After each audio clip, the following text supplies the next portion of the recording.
Spitting big facts and I'm cooking again. There you go, talking that boxing again. Spitting big facts, cooking again. There you go, talking that boxing again. Spitting big facts and I'm cooking again. There you go, talking that boxing again. Spitting big facts, cooking again. There you go, talking that boxing again. Spitting big facts and I'm cooking again. There you go, talking that boxing again. Spitting big facts, cooking again. There you go, talking that boxing again. Spitting big facts and I'm cooking again. There you go, talking that boxing again. Spitting big facts and I'm cooking again. There you go, talking that boxing again.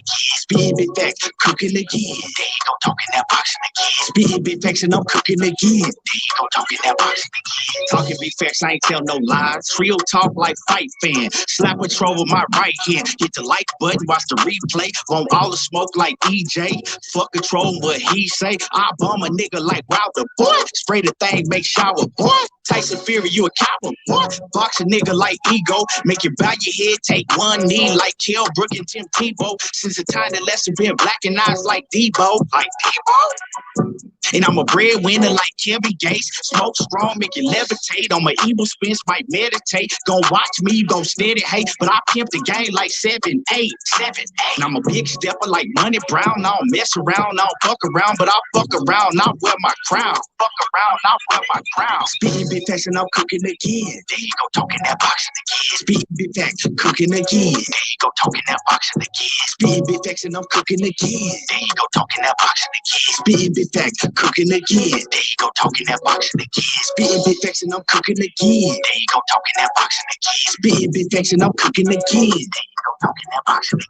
Spitting big facts, cooking again. There you go, talking that boxing again. Spitting big facts and I'm cooking again. There you go, talking that boxing again. Real talk like fight fan. There you go, talking that boxing again. Real talk like fight fan. There you go, talking that boxing again. Real talk like fight fan. There you go, talking that boxing again. There you go, talking that boxing again. There you go, talking that boxing again.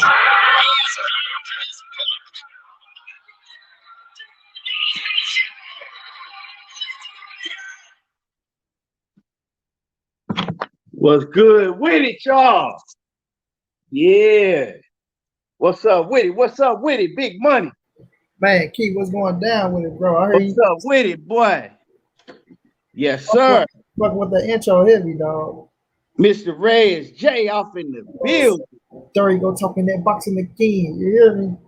Leon Robinson, what's happening with it? Y'all already know. Hit that like button when you come in the building. Hit that like button when you come in the building. Wipe your feet before you come inside. Yes, sir. How you feeling today, money? Oh, man, I'm feeling good, bro. I ain't gonna even lie to you. I'm feeling good. I'm feeling good, bro. Yeah. I see you, man. I see you over there cooking. I see you was up over there cooking, man. Over there cooking. You get shit started. Yes, sir. Started early. Yes, sir. Got to put things in the proper perspective, man. You know, they want to keep talking all this bullshit. They want to crack jokes and things, but you know, we like to come with facts. You know, we don't come to play. Right, we don't right. come to play at all. You know what I'm saying? The big fact man. Yes, sir. Yes, sir. You know what I'm saying? Big facts. Talking big facts for real. You ain't telling no lies. Yeah. And salute to everybody in the building. You know, hit the like button when you come in the building. Yes, sir. We're gonna get the show started real soon. Let me get some of these notifications out. You know how YouTube do. Yes, sir. My brother, the brotherhood, what's going down, bro? What's going down, man? Hey, Keith. Man, the brotherhood's so trill, bro. The dude was doing an interview with Mark Breland's son. You feel me? Everybody, you know, everybody go kiss Mark Breland's son, ass things of that nature, which I ain't got no problem with, bro. I'm going down. I see the brotherhood. The brotherhood say, "Your daddy was bribed." Hey, see, man. And this is my thing about that whole situation with the Wilder and Breland and everything, right? See, this how fake niggas be. They gonna run with what's popular. You know what I'm saying? So if everybody was on Wilder's side, then that's what side they'll run with. but they see everybody against Wilder, the mainstream against Wilder. So then they want to go with that. You know what I'm saying? They, the fake cats, they gonna go with whatever's popular. Yeah. Because like I said, man, all of a sudden everybody cares so much about Mark Breland, right? Yeah. You know what I'm saying? I can understand the cats that's from New York, they gonna ride with him just because they from New York, right? But I'm saying in general, right? In general, everybody all of a sudden cares so much about Mark Breland when nobody was giving a fuck about Mark Breland before. That's a fact. You see what I'm saying? And the real one understand that. I've been seeing that shit. All of a sudden, y'all care so much about Mark Breland now? When they were screaming, "Oh, Wilder need to get a new trainer. He ain't learning nothing." But see, this is my thing, right? I'm not even like Tay said with some real shit. I ain't got nothing against Mark Breland. I don't know the man. I can't say the man did it or he didn't. I'm not here to pass judgment on nobody. All I'm going off of is character and things of that nature. Mac, what's going down, big bro? Stay ready, boxing and business. So my thing is like this, bro. When you have opportunity, right?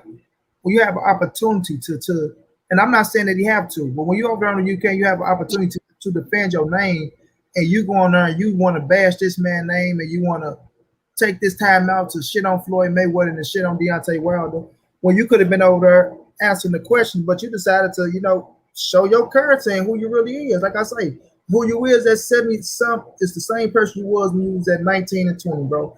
If you got some type of if it's something inside you that's fucked up, it's gonna still be there. And in your late ages, it might be there even worse because you're even older now. You know what I'm saying? But I ain't here to judge that man or pass no judgment on him or things of that nature. But things just don't add up. You know what I'm saying? I ain't said he did or he didn't. Things just don't add up. Right. And salute to my man. Stay ready. Boxing TV off in that super chat. If y'all ain't subscribed to Stay Ready Boxing TV, I don't know what's wrong with you. You know what I'm saying? But I'm telling you right now, subscribe to Stay Ready Boxing TV. And man, I'm praying for y'all, man, out there in Texas, man, Houston, Dallas, the whole, all the Texas, man. If you need anything, stay ready. You already know, man. Holla at me, man. Yes, sir, man. My prayers going out to Houston and Dallas. I mean, the entire Texas. And Mac, I hope you out there safe and chilling, bro. But man, I ain't gonna even bring this up right now, but I seen some shit, dog, where I'm like, these dudes be crazy, bro. These dudes be crazy. But my prayers goes out to the entire Texas, man. That's just a whole weird situation. I just got to talk to my bro Red. They ain't got no water. They had went on here and went to a hotel, right? But it's just crazy, bro. How they not on standby and ready for something like that. And Texas is one of the second biggest state in America, if I'm not mistaken, pulling so much revenue. And y'all telling me y'all ain't on standby, y'all ain't trying to help these people out. Like, come on, bro. Something ain't adding up, bro. Right. Shit crazy, man. And then that statement that the mayor wrote, that shit was just wild. Just wow, bro. I read that. I say, like you acting like these people don't pay their motherfucking water and electricity bills and shit. Right. You know what I'm saying? Y'all ain't gonna, you know what I'm saying? When they don't pay that shit, y'all break your necks to turn that shit off. Right, bro. And then when you talking about go out there and do what you gotta do for your family, okay, well, guess what? If people start breaking into shit and start busting heads open this shit, yeah, don't say nothing. Cause you said go out there and do what you gotta do to protect your family. Okay, well, I'm gonna do what I gotta do. Motherfucker. Feel me? Like, that's crazy how you can make that statement, then go resign like a bitch. Like, nah, stand on them words. Right, exactly. Yeah. Stand on that shit. Stand on everything you said. Yeah, man. So and everybody, when you enter in the building, hit the like button. Y'all hit the like button. Yeah, man. He said he good now. He was out of power. Damn, power and water. He ain't have power and water for 4 days. Right, bro. And how cold it is out there, dog. How fucking cold it is out there. Yeah, I was reading the story. They found the man frozen in his recliner chair. He was frozen. Sad shit, bro. This past 12 months it's shit been crazy, man. Hey, this past 12 months I ain't never lived nothing like it. These past 12 months been crazy. Mm-hmm. But hold on, let me try to set this phone up, man.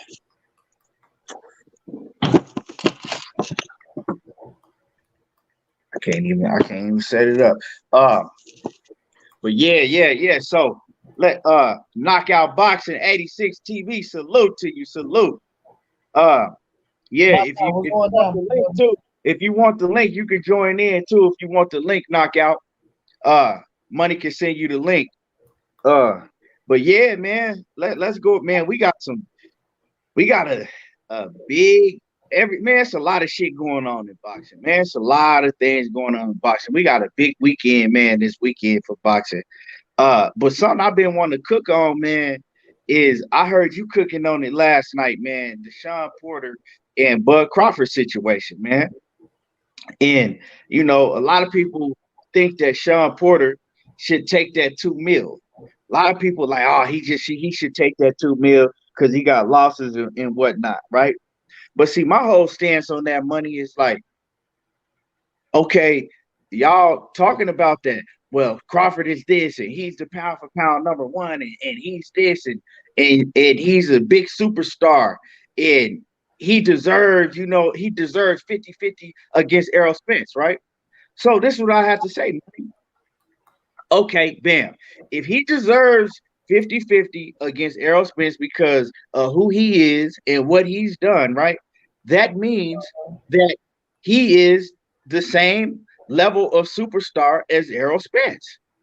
Meaning that if Sean Porter fights Terrence Crawford, he got to get the same that he was getting when he fought Errol Spence, or around the same. If that's how y'all want to play it. Because you got to make this make sense to me. It's either he is a huge superstar or he's not. Because if Sean Porter is going in to fight Terrence Crawford, and Terrence Crawford is a big superstar like that, well, when you fight a big superstar, you should get paid, more than you ever got paid or close to it, right? So if Terrence Crawford is on the same level as Errol Spence when it comes to superstardom, like they want to argue, because if you arguing that Terrence Crawford should get 50-50 against Errol Spence, well, that means that they on the equal playing field when it comes to business, that they're equal. So if they are equal, why are you telling Sean Porter to accept $2 million in the biggest fight of his career or the second biggest fight of his career? Because if he's equal to Errol Spence, this would either have to be the biggest fight of his career, the biggest fight of his career, or the second biggest fight of his career. So, right? I mean, if that's where they want to run with this, right?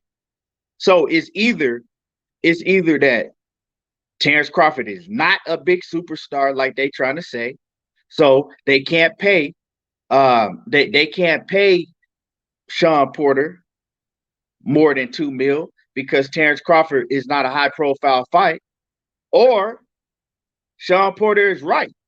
He's right and won more than $2 million because this is a very high profile fight. So which one is it? That's all I want to know. Which one is it? Can you help me out, Money? I want to know which one is it. Yep, I'm hurt. Shit. When I look at the situation, bro, it's a high profile fight, right? It is. Bud and Porter. But when I look at the situation, I just say this. Porter is worth more than $2 million. That's a fact. Off pay-per-view, not even on the pay-per-view fight. But Porter has also been the one saying there's only one name out there for him, that's Terrence Crawford. That's the fight that he won't. Nobody else, Terrence Crawford. So I look at him when he make those type of statements, and we have the opportunity to fight him, knowing what's at stake, which is the WBO strap is at stake, right? I'm looking for you to do a little compromising as well. Now, like I said, if he asks for $3 million, bro, I'm not pissed off at him. Like, to be honest, I'm not pissed off at him. Because I do believe that fight will pull in enough money for Porter to make $3 million. And if Bud guaranteed is $4 million. I'm not looking for Porter to get paid more than Terence Bud Crawford because they're not going on pay-per-view. And I don't know if it's back end money put in this shit or not, but we know how I go when it comes to the ratings and things like that. So, but I mean, Porter is his biggest fight up to this date. That's gonna be his biggest fight up to this date, right? And we all want to see that fight. It's a lot of people that want to see that fight. So that's why I say I think it'll generate like that. But at the same time, if you want to fight so bad, Porter, you have to compromise a little bit. You have to compromise a little bit. You feel me? So, send 86 that link too. Or I'm gonna drop it in the chat, y'all. Don't so this was 86, everybody. Okay, go ahead though. But yeah, I'm just saying he got to compromise just a little bit, bro. You feel me? But I'm not pissed off at him for wanting more than 2 million, and I'm not gonna be mad at him if he's saying I'm not gonna fight for the 2 million. I'm not gonna be pissed off. But it just come to the time, like if you really want to fight, and it's right there for you, you know, because he was trying to offer $1 million at first, and Porter was like, you know, he trying to make it like, oh, $1 million ain't no chump change. And then Porter was coming back with, I know everything Bob's going to say. Oh, he got losses on his record. He don't have a belt, this and that. But those things are true. Just because you know what he's going to say doesn't make it not a fact. It's still a fact. But it's going to come down to if Porter really want that fight, Keith. Do you really want that fight? Let me ask you this, though. Who needs this fight more? You feel me? Who needs to fight more? Bud or Porter? Because Porter, if Porter retired today, we gonna remember Sean Porter because he had memorable fights. Yeah, he lost, right? But he got some memorable fights we can go remember him by. So who at this point in time, who needs to fight more? Yeah, Bud, and I had touched on that as well too. So it's like right, you're trying to lowball him, but arguably you need to fight more than he do. You know what I'm saying? Arguably, Sean Porter needs. Terence Crawford arguably needs to fight more than Sean Porter do, because of the simple fact that Terence Crawford, he don't have a big name on his resume like that yet. You feel what I'm saying? So if they both need to fight, right? I wouldn't say that Sean Porter really needs this fight like that, because Sean Porter, he got big fights, right? But let's just say they both need to fight, right? That means that they have to sit down and they have to compromise. Taiwan Terrell says, fuck the Porter averages about 1.5 million a fight. He wants to pay. Okay, let me explain this to you. Hold on, let me bring my man Knockout on real quick. Hold on, and I'm gonna explain that. Taiwan Tyrell, stop ducking me, son. Stop ducking me, son. Taiwan, this is the thing, right? And y'all, it's funny because how everybody, and I'm not just talking about you, Taiwan. I'm talking about when we bring up this argument of what these PBC fighters make and all of that, right? Y'all want to move the goalposts, right? But everybody, just like I do, know that what's reported is not what they really get paid. Y'all know that they sued Al Heyman for this very reason. They'll tell you that it's funny because me and my cousin was arguing about this shit, right? Last night, right? He trying to tell me, I don't know how the argument got started, right? But he trying to tell me that if you pull up Errol Spence's net worth, right, it only says like he worked like 6 mil or something like that, right?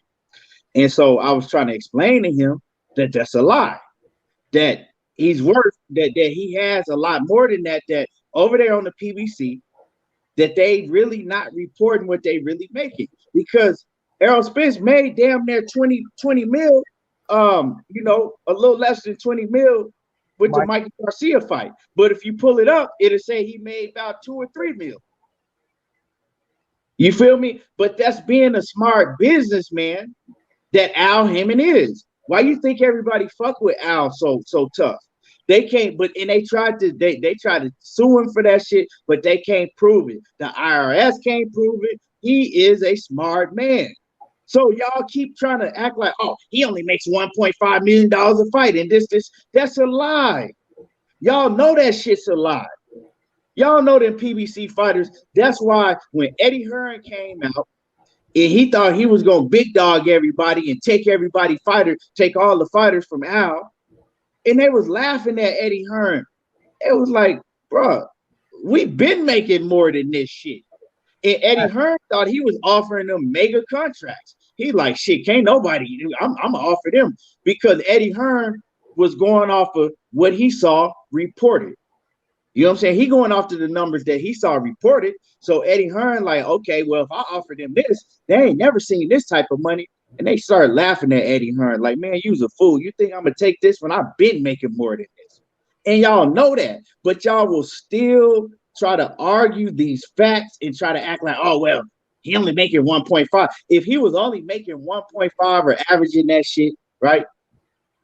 Sean Porter would have been in fucking took that fight and other fights. You know what I'm saying?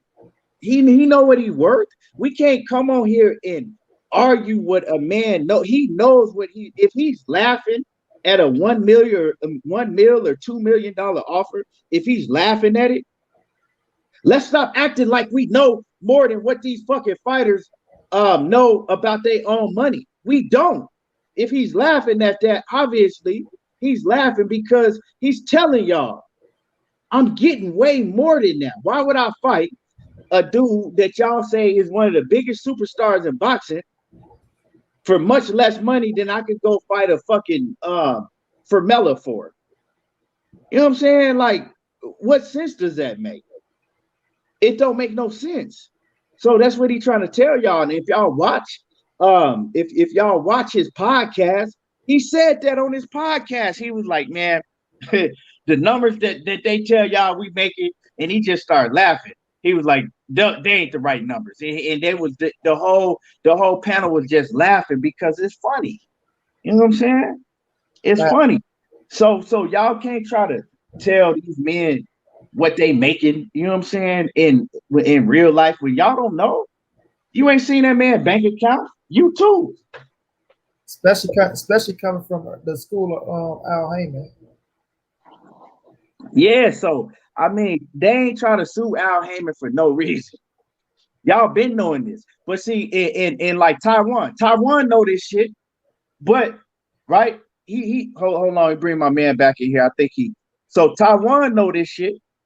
But he gonna try to use that shit as his argument. But nope, not today. Not with me on here, because I'm catching everything. Yeah. But so what I'm saying is, yeah, you can't tell that man what to take. That's a low ball offer. I mean, you can tell him to take that if Terrence Crawford ain't shit, you know what I'm saying, and he not no big star, well then, yeah, it ain't no big fight. But me, I think that this is a big fight. And I think that Terrence Crawford's star power has grown a lot more. Just from us talking about him, just from everybody talking about him all the time. You can tell who the stars is if you come on these motherfucking platforms, who they talking about. You feel what I'm saying? So you know who the stars is. So you can't tell me that he's not a star. He's a star. And they both are big names in boxing. So and that makes for a big, huge fight. To me, that's a mega fight. It's not the biggest fight that can happen, but it's a mega fight. It's a big, and it's by far the biggest fight of Terrence Crawford's career. So you can't tell this man to take no $1 or $2 million. He's laughing at that shit. Like I said last night, give him $3.5 million. Give him $3.5 million, right? And then negotiate. He can, and then that's for him to negotiate the other, you know, if he gonna get paid more, depending on if it's on pay-per-view, how the numbers do, and you go from there, you know. But everybody wanna everybody wanna take up for Bob Arum when it's, you know what I'm saying, when it's convenient for them, right? And act like, oh, that's he should take that when it's convenient for your argument. But then you want to cry about him not wanting to pay nobody. So what the fuck is it? Keep the same energy. That's all I'm telling. Keep the same motherfucking energy. And let me get through some of y'all comments and then Let me see. Let me get through some of these comments real quick. Mike Rom said the matchmaker from Top Rank had it on his Twitter account. Bruce somebody that he said Bruce somebody he says that no offers was made for that fight. Maybe they still negotiate. Yeah, see, this is just I don't know what been made. I'm just basically my argument is what I've been hearing. You know, us as fans and everybody else arguing about. You I know, mean, I read the article and I read Sean Porter what he said. It's in the article, so. okay. Thomas Reed says Wilder would have more credibility right now if he didn't blame his costume. Oh, okay. I don't even know. I thought we was talking. I thought we was talking about Sean Porter and Terrence Crawford, but okay. Keith Johnson say lowballing Sean like he a bum or something. Real talk, but it's like y'all need this fight. Love him down. Gather says Porter got 1.6 for fighting no. Porter got 1.6 for fighting no one. For fighting no one. Crawford needs it more than Porter. Hell, Porter can get a rematch with Spence. He's #1 contender. Yeah, right. Porter he got several avenues he could do. He could even go over there and fuck with Keith Thurman. Like, hey, fuck it. That's a big fight. You know what I'm saying? He gonna get paid more than that for a Keith Thurman fight. Will buys comfort Omaha, any owner, Charming Chucky. That's a whole bunch of shit, my dude. Damn, you got a long ass name. He said Bud fighting Pac-Man next, and they giving the Super WBA belt back to Pac-Man P. And if that's what you think, man, more power to you. Knockout Boxing 86 TV, and y'all all go subscribe before we leave the building tonight. Knockout Boxing, everybody that come in here should go. They need to go subscribe to Knockout Boxing 86 TV. This man giving y'all content after content, and he cooking. He cooking. So y'all go subscribe to my man Knockout Boxing 86 TV. And go ahead, man. What's your take on this? Man, so can y'all hear me good, bro? My service been shot. Can y'all hear me? Yeah, we can hear you. Good. All right, cool, bro. Thanks for having me on, Key. Salute to you, money. Chat, everybody, bro. I'm happy to be back. Happy to be among the living, bro. It's been a crazy time here in Dallas, Texas. But Man, my pray whole for take on Dallas, it, man. Yeah, bro, it's crazy out here, bro. But my take on this whole Sean Porter thing, it depends. If it's going to pay-per-view, bro, and he can get a fair percentage, I think he should consider taking the $2 million. And for me, it's the bigger picture, bro. Like I feel like it's gonna be two belt holders. Come mid-year, it's gonna be a guy with 3 belts, and it's gonna be a guy with 1 belt. I feel like Yordenis Ugas and Errol Spence are more than likely gonna fight. I don't see that fight going to a draw. I think somebody's gonna obviously win that fight, and somebody's gonna have 3 belts. And so, if you somebody like Sean Porter or Terrence Crawford, the same way that I think Terrence Crawford should take less to fight Errol Spence, I feel like Sean Porter should take a little bit less to fight Terrence Crawford because he is clearly the B side. You know, Terrence Crawford has the belt, and it would do wonders for his career if he can somehow beat Terrence Crawford, bro, and set up either a unified or undisputed fight with Errol Spence or Yordenis Ugas, whoever wins that fight. I think it's well worth taking a little bit less to be in that prime position and be one of the only 2 belt holders in the middle of the year to hopefully set up an undisputed fight in 2021. So that's kind of how I feel on it, bro. I don't think if we're talking about the difference between 2 million and 3 million, I feel like if the fight goes to pay-per-view, as long as he can get a fair percentage, whether it's 40% or 35%, whatever that is, with him being the B side in these negotiations, I feel like he should probably consider doing that, bro, because what would happen next for him and what he could end up fighting for next if he would win that fight is too big to pass up. It's kind of like taking a little bit less to have a bigger reward at the end. The same way that I feel like Terrence Crawford should take less to fight Errol Spence and then maybe beat Errol Spence and then become the A side and then make more money on the back end with the rematch. I feel like Sean Porter should do the same thing. He shouldn't just be thinking in terms of this fight. He should be thinking in terms of how he can get a belt so that he can be one of the people that's fighting for undisputed or fighting for a unified position, because Errol Spence is making it clear with how he's moving. He's chasing belts. And so whoever has that WBO belt, that's who he's going to want to fight. And if you're Sean Porter, you need to be thinking like that so that you can be fighting for undisputed, because that's going to be worth way more money. That's going to be a way bigger fight. And you don't want to pass up this opportunity to fight Errol Spence haggling over $1 million, especially if it's gonna be on pay-per-view and you can make that money back with your pay-per-view split. So that's my take on it. I think he's worth more than $2 million. Don't get me wrong, but I think the bigger picture kind of outweighs that, and he should consider taking that. If that's what they have on the table, knowing Bob Arum don't want to pay anybody, knowing that fight could go to pay-per-view, he should definitely consider taking it, just because what it'll mean for his career and what it'll mean down the line, if he's able to somehow beat Terrence Crawford.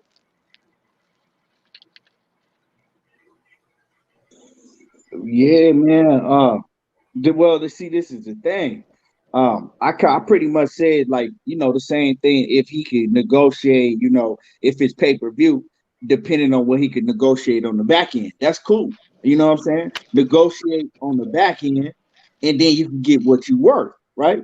But if they just trying to offer him a flat fee or $2 million or something like that, nah, he can't go for that.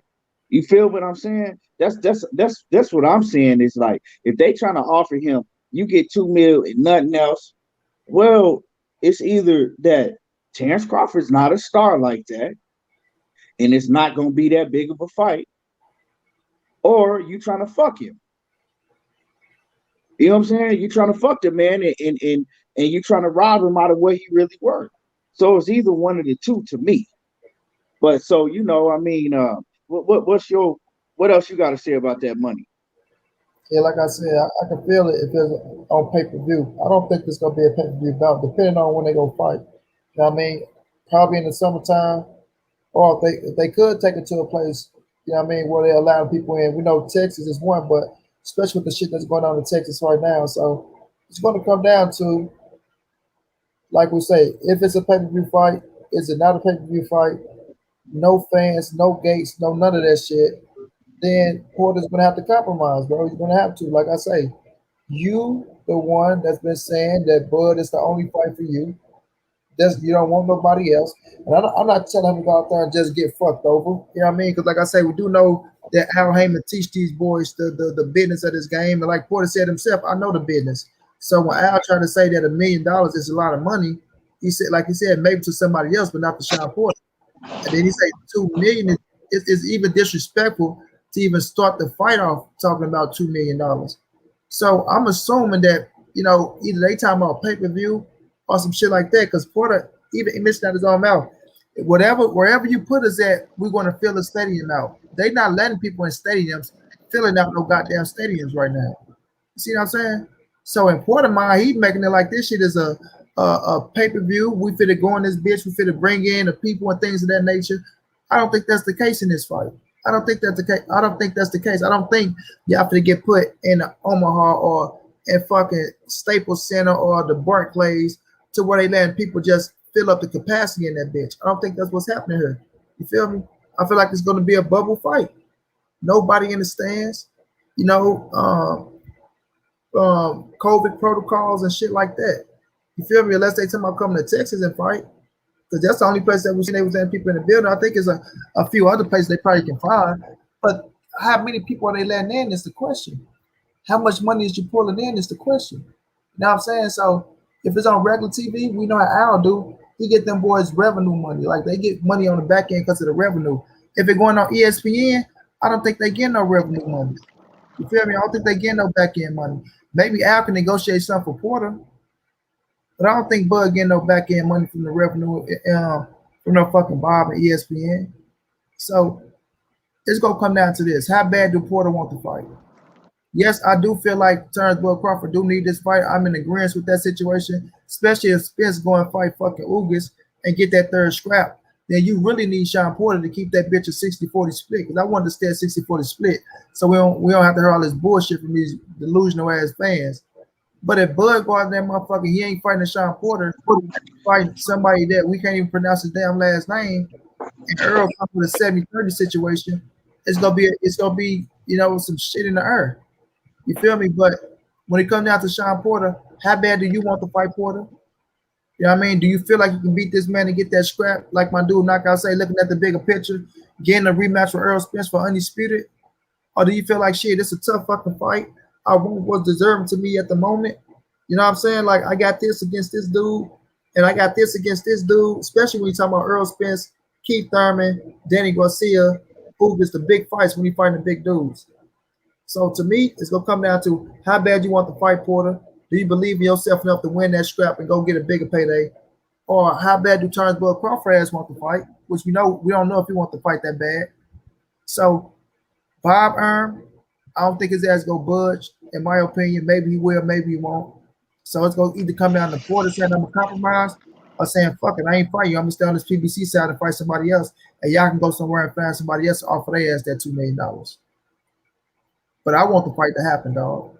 But I'm like you, Key. I'm not going to tell that man to sit up there and just say, fuck it. I'm just going to take anything if you know there's something else is in the air and you know that the numbers are going to pull in from other places. You feel me? So we'll just sit back and see how this shit play out. You know what I mean? But I want the fight to happen bad as fuck. Yeah, man. Stephen T, what's good? Off in the building. What's happening with it? Man, and I'm gonna let y'all know, man. For all y'all talking about this Manny Pacquiao Crawford, I don't know when y'all gonna realize that Manny Pacquiao is not fighting Bud Crawford. Yeah, that shit ain't happening. I don't know when y'all gonna realize that fight is not happening and just let that shit go. Like Teddy Pendergrass, you know what I'm talking about? I think you better let it go. It looks like another love TKO. It's not gonna happen. Y'all need to let that shit go. You know what I'm saying? Like Teddy, let that shit go. It ain't finna happen. Y'all been holding on to these motherfucking Manny Pacquiao dreams for 10 years. Damn near. Almost 10 years. What, 7 years? Y'all been holding on to it. It ain't gonna happen. You know what I'm saying? Like I told y'all, I let go. I told EJ, I told Errol Spence years ago he wasn't gonna fight. He was holding on to that shit. And I told him to let it go. I told him straight up. I said, he ain't gonna fight you. Let that shit go. He said, nah, Manny will fight anybody. I think he's gonna fight. Then he had to come to realization, like, yeah, I gotta let that go. Yeah. But even I was reading speaking of Manny Pacquiao, man, because I think, you know, with that Porter situation, we just gonna have to see how it play out. You know, we're gonna have to just sit back and see how it play out, you know. But as far as Manny Pacquiao, man, I was reading an article with Mikey Garcia. I was reading an article with Mikey Garcia. It was I think it was the Boxing News 24. And dude was shitting on Mikey Garcia, the dude that wrote the article, and he was talking all type of shit about Mikey Garcia. But in the article, Mikey Garcia was saying that you know, he thinks that Manny Pacquiao is just looking for, you know, a big payday and easy opponents. He don't want to fight nobody tough. He said, you know, he's just looking for a big payday with easy opponents. And so Mikey Garcia is skeptical that he'll even fight him, you know. But to me, I think if it's anybody that Manny Pacquiao is going to face next, it'd have to be Mikey Garcia. But then Mikey Garcia he out of shape, motherfucker walking around fat as hell. And I don't know, Mikey Garcia, he's never going to be the same no more.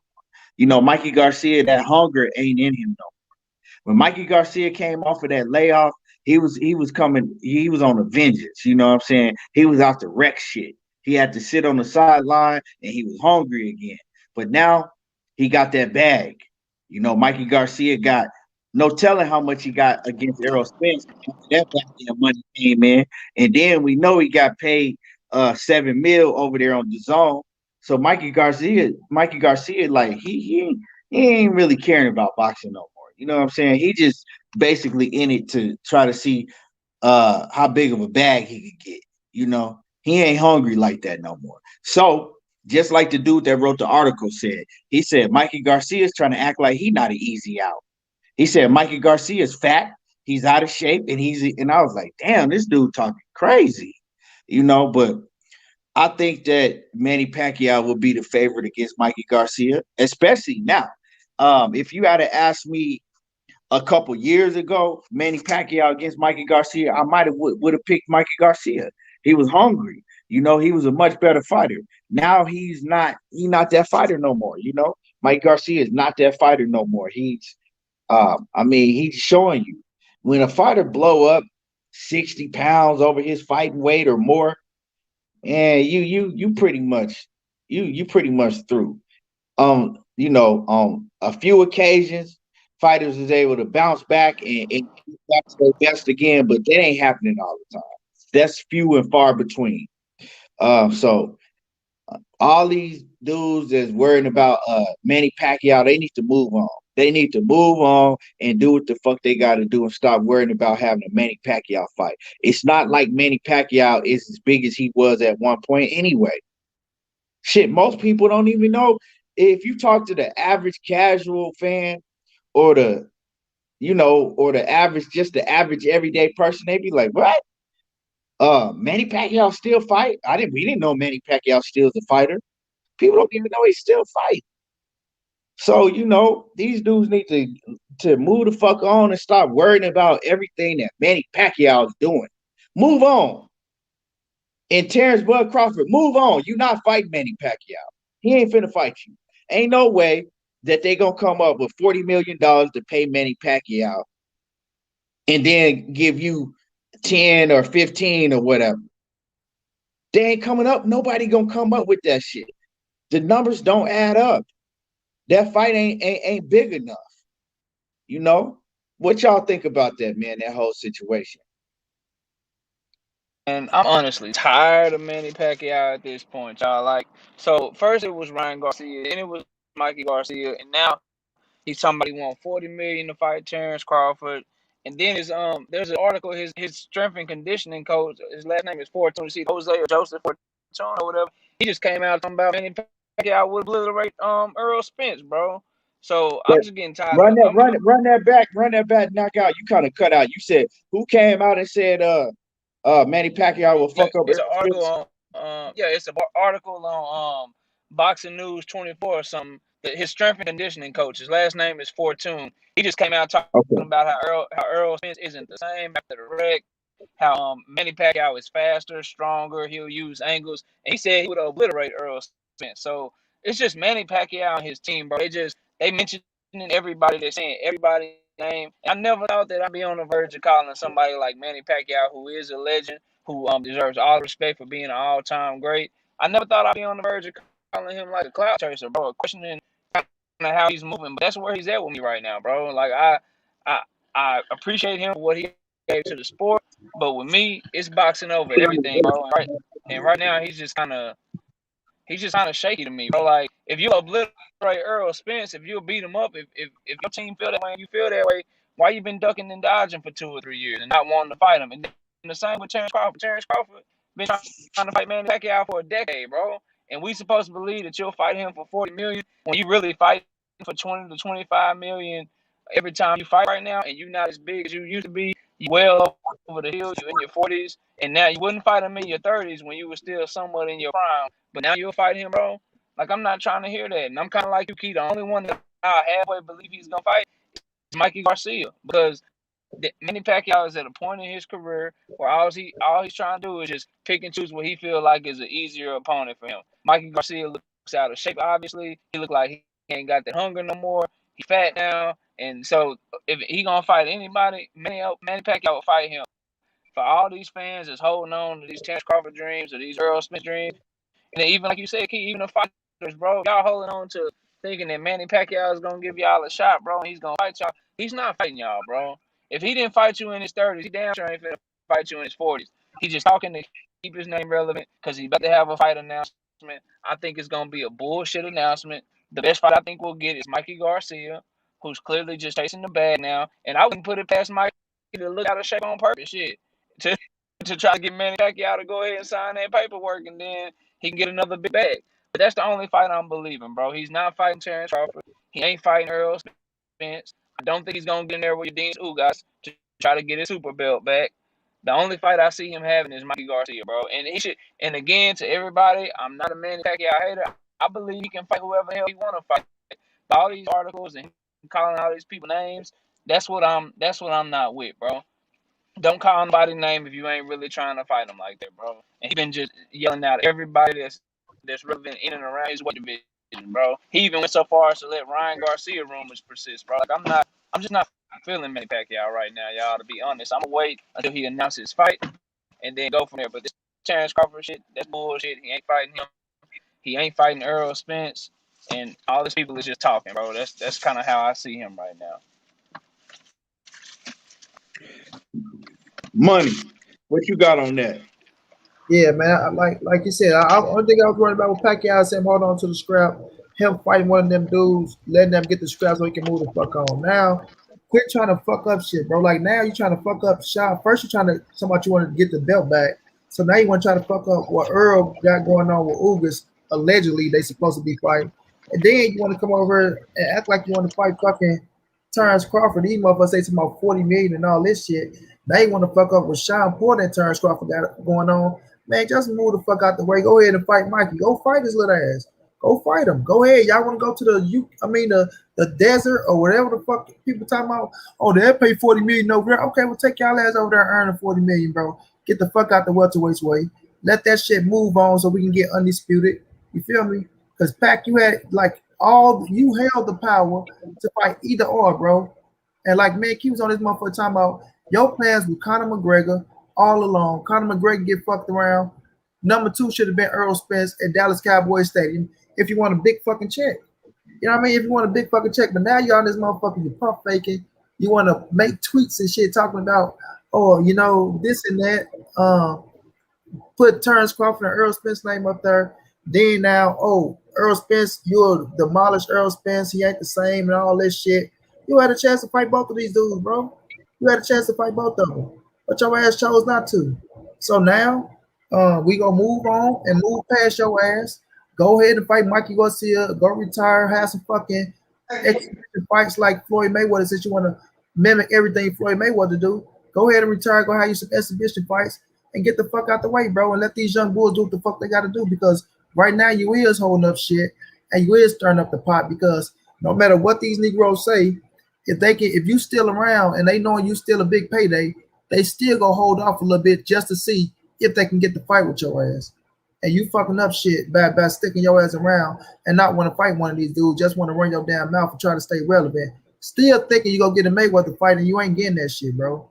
You ain't getting it. So you need to move the fuck out the way, bro. And like you say, kid, these dudes need to go ahead and focus on what they got going. Make this shit happen. Sean Porter and Bud Crawford need to make that happen.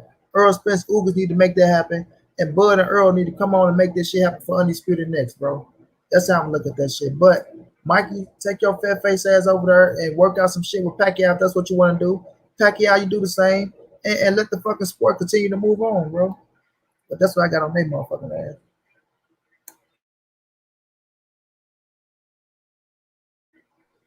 Can y'all still hear me? Yep. Y'all can hear me fine? We can hear you, bro. Y'all can hear you, bro. Okay, good. Y'all hit the like button, man. Y'all smash that like button. Smash that like button before we move on. Yes, sir. Let me get through some of these comments too. Yeah, Stan Swish says, he say, Bob wouldn't give him 20 mil. The fuck make you think he getting 40? Pricing out is the new ducking, like Haney said. Yeah, that shit crazy. All facts. You know what I'm saying? It just don't make no sense. It makes no sense. So man, let's go ahead and move on, man. We got some big fights this weekend. But one thing I want to get into is I want to talk about AB, right? Because AB, once again, he couldn't make the weight, right? He couldn't make 147 pounds. And with that being said, he goes and he changes the weight limit to 147. He couldn't make 140, so he changed the weight limit to 147. And my thing is, right, is Adrien Broner, we can't let him pass with this shit. You know what I'm saying? Didn't nobody tell him to fucking go fuck off his whole career and party and eat up a whole bunch of shit and gain so much weight to where it was damn near impossible for him to get down to 140. And nobody told him when he was coming back to say that he was going to fight at 140. He did that. So everybody talking about, oh, give him a pass. He's been out for 2 years. And no, because my main thing is that he got a history of doing this shit. I don't know if y'all forgot or just ain't thought about it or what, but AB has a history of not being able to make weight and then changing the fight weight right before the fight. He did that shit with Granados, He's done it a couple other times in his career. And we can't continue to let him, do that shit because I didn't let Canelo do it when he was making his own weights up. So for AB to not be able to make weight and then change the whole weight to 7 pounds, different from what he was supposed to be fighting at a day or two before the fight or a day before the weigh-in, that's some bullshit.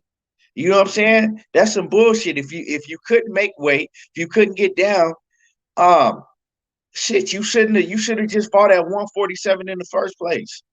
You know what I'm saying? It ain't nobody else's fault but his fault that he got so fucking big. You know what I'm saying? That he got so big. And I knew he wasn't gonna be able to make 140 because he was talking, what was it, last week or something? And he said that he was already down. Think about this shit. He was talking not too long ago, and he said he had already lost over 35 pounds, right?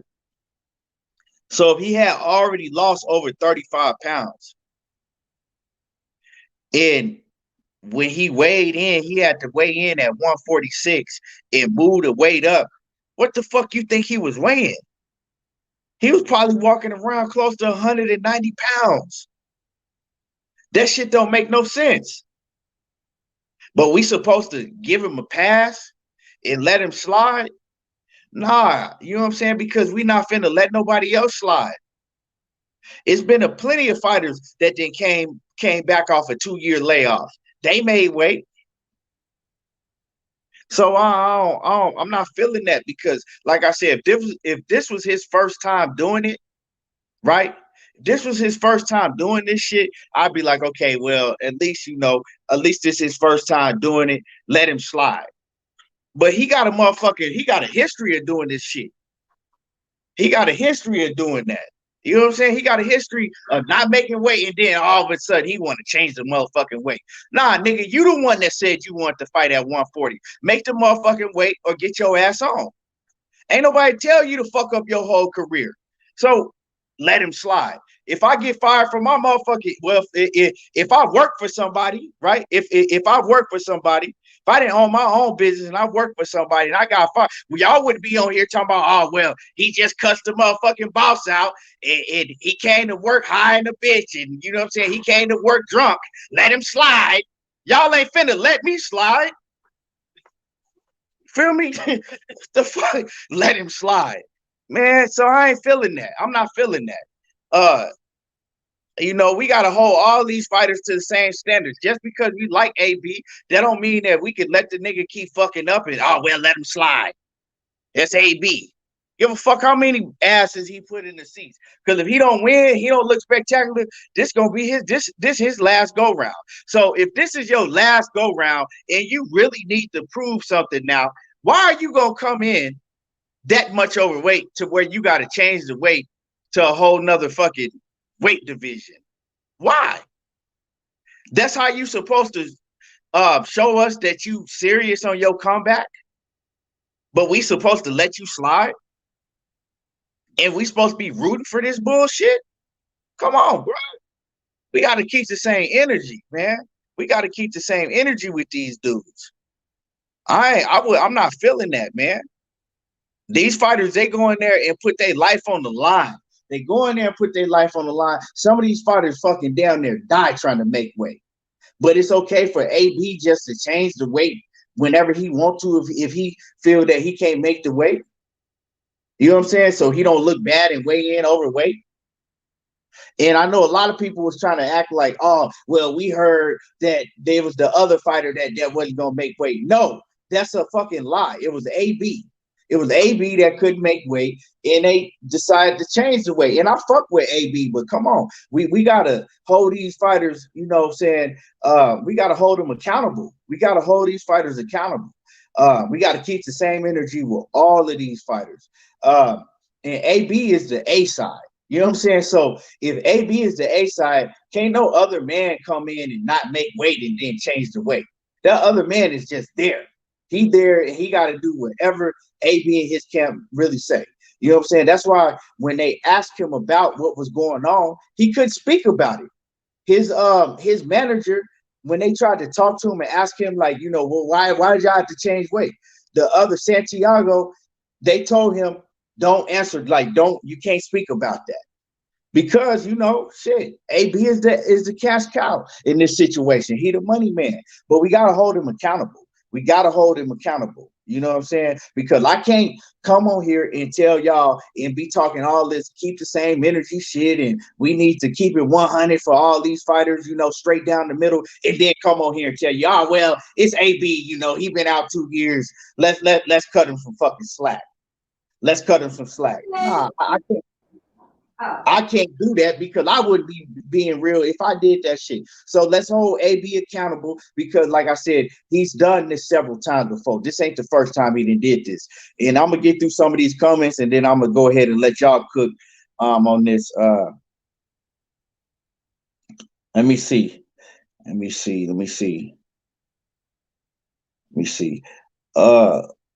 The Jab Jamboree, what it do? What's happening with you? Act, my brother, Act. Let me see. The Boxing Creed 215 says AB ain't been dedicated to the sport since before the Pauly fight. Yeah, that's real. I mean, you know, he had his little spouts to where he took it serious, but he right back to the same shit. J.A. Dixon says Santiago should knock his ass out and retire him. He's disrespecting the sport. I'm still rooting for AB. I'm still rooting for him to win because AB, you know, he good for boxing, but if he go in here and he look like some shit and get a win or edge out a win, I don't want to see him. Because at that point in time, it's just like, bro, your con is up. AB ain't nothing but a con artist right now to me. Because he always talk that shit and he get in the ring and he don't, you know, say he don't never perform. Somebody said they had an over under of how many punches he gonna throw in the round, and they said the over under was like 5, and they was betting the under. And that shit crazy, man. But let me see. Phil J508 said he called a problem for a reason. It's always a problem with his ass. AB always on that bullshit. Yeah, man. It's like we gotta let me my brother Ack in the building. Hold on. I get him on. Okay. Yeah, it's just like we gotta, you know, stop moving the goalposts, man. And that's just how I feel about this situation. You know, we gotta hold all these fighters accountable. So and salute to my boy Act Reacher, the Jab Jamboree off in the building. What's good, KT? Man? Been a minute, man. Been a minute since I rock with you, man. What's good, Monty? Monty, I gotta hit you up too on the back end, man, because I'm supposed to be having something coming up in April. So I gotta talk to you, man. Act, we going down, Brody, bro. Yeah. Yeah, what's going on? Knockout Boxing 86, bro. I don't really know you like that, but salute. What up, bro? Salute to you, man. Act out family. Act, I'm loving that night court over there, dog. Yeah. Catch us. Come through tonight in the comment section. Come through in the comment section tonight. Boxing night court. And let me tell you something to add on to that. I'm glad because you segued to what I wanted to get into. It's crazy because I was on somebody's live last night.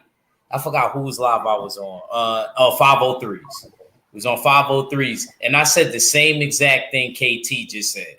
And everybody, and exactly what KT said. That's how I know that a lot of y'all is older than me, y'all OGs. Because, the same thing that he was just saying right now.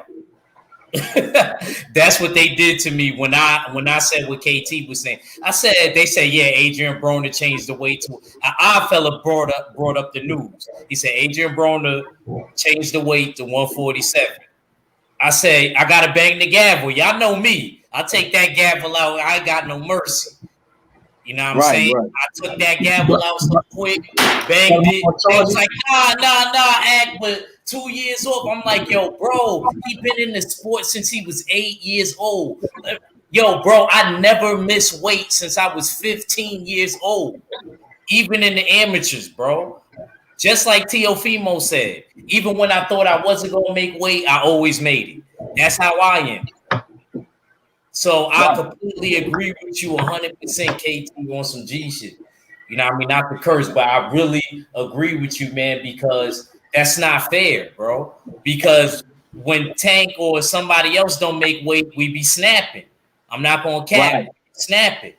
You know what I'm saying? And then, but we just gotta keep, that same energy with everybody.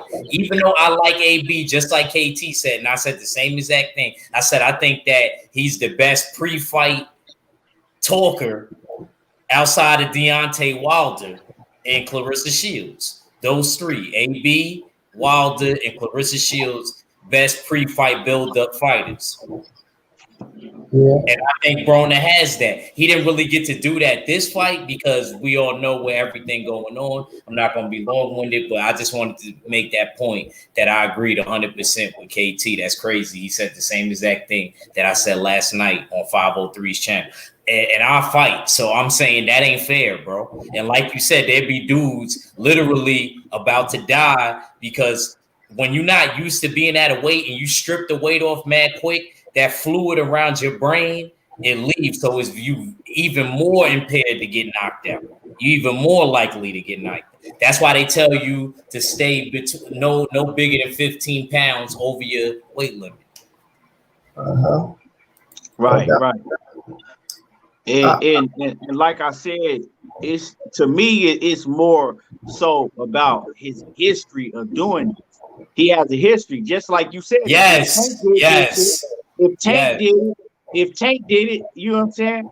I'll be all over his motherfucking head. Or you know what I'm saying? So it's just like when you have fighters that have a history of doing this, it's cool if you like, okay, well, he missed weight. He been out for 2 years. You know what I'm saying? We got to let him slide. He always make weight. He don't have no history. But when you have a history of doing this, like I said, some people might have forgot. Some people might not know.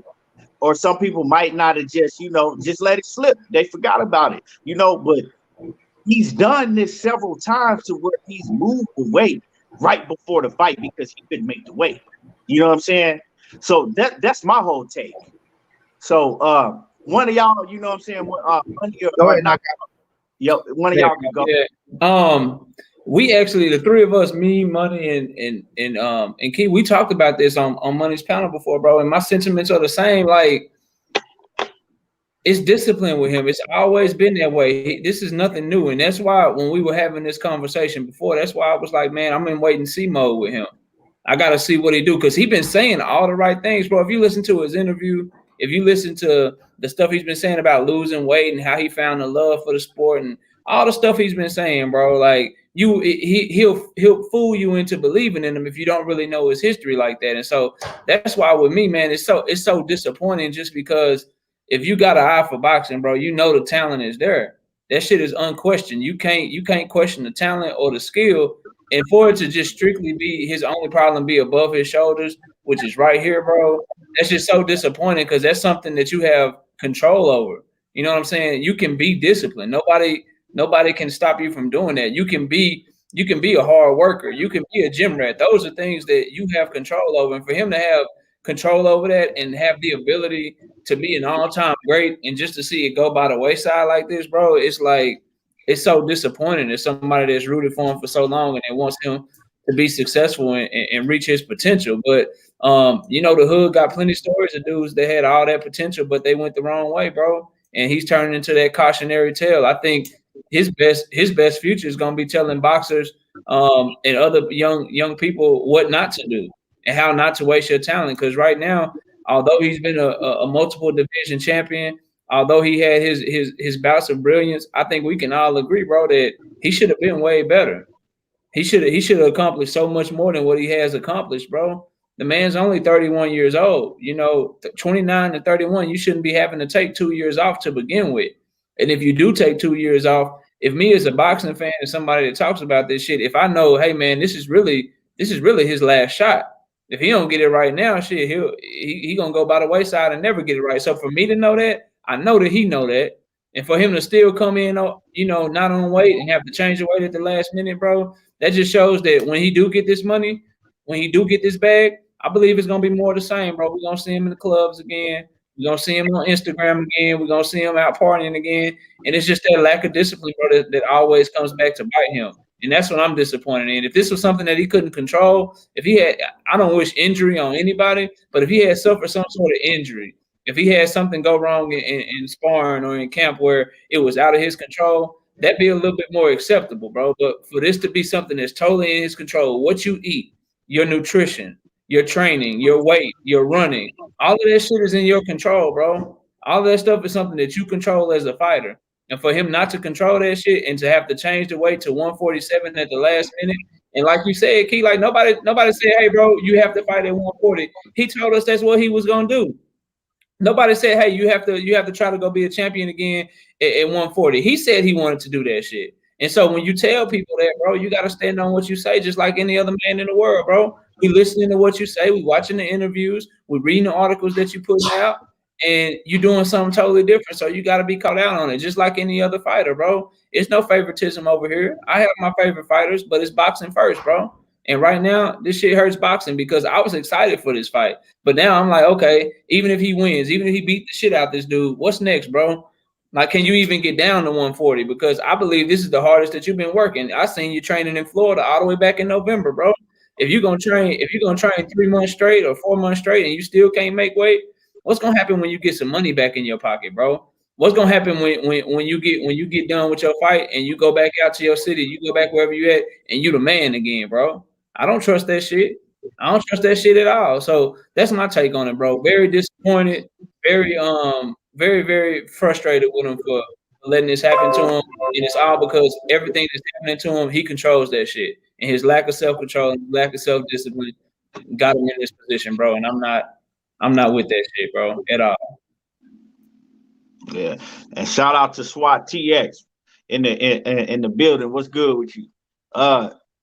Yeah, go ahead, Money. What's your take on this? Yeah, I feel what y'all boys saying, man. And then I look at it like this too. It ain't fair for my man's Santiago either. Because think about it, if you miss weight, you owe me a check. You feel me? You owe me a check, bro.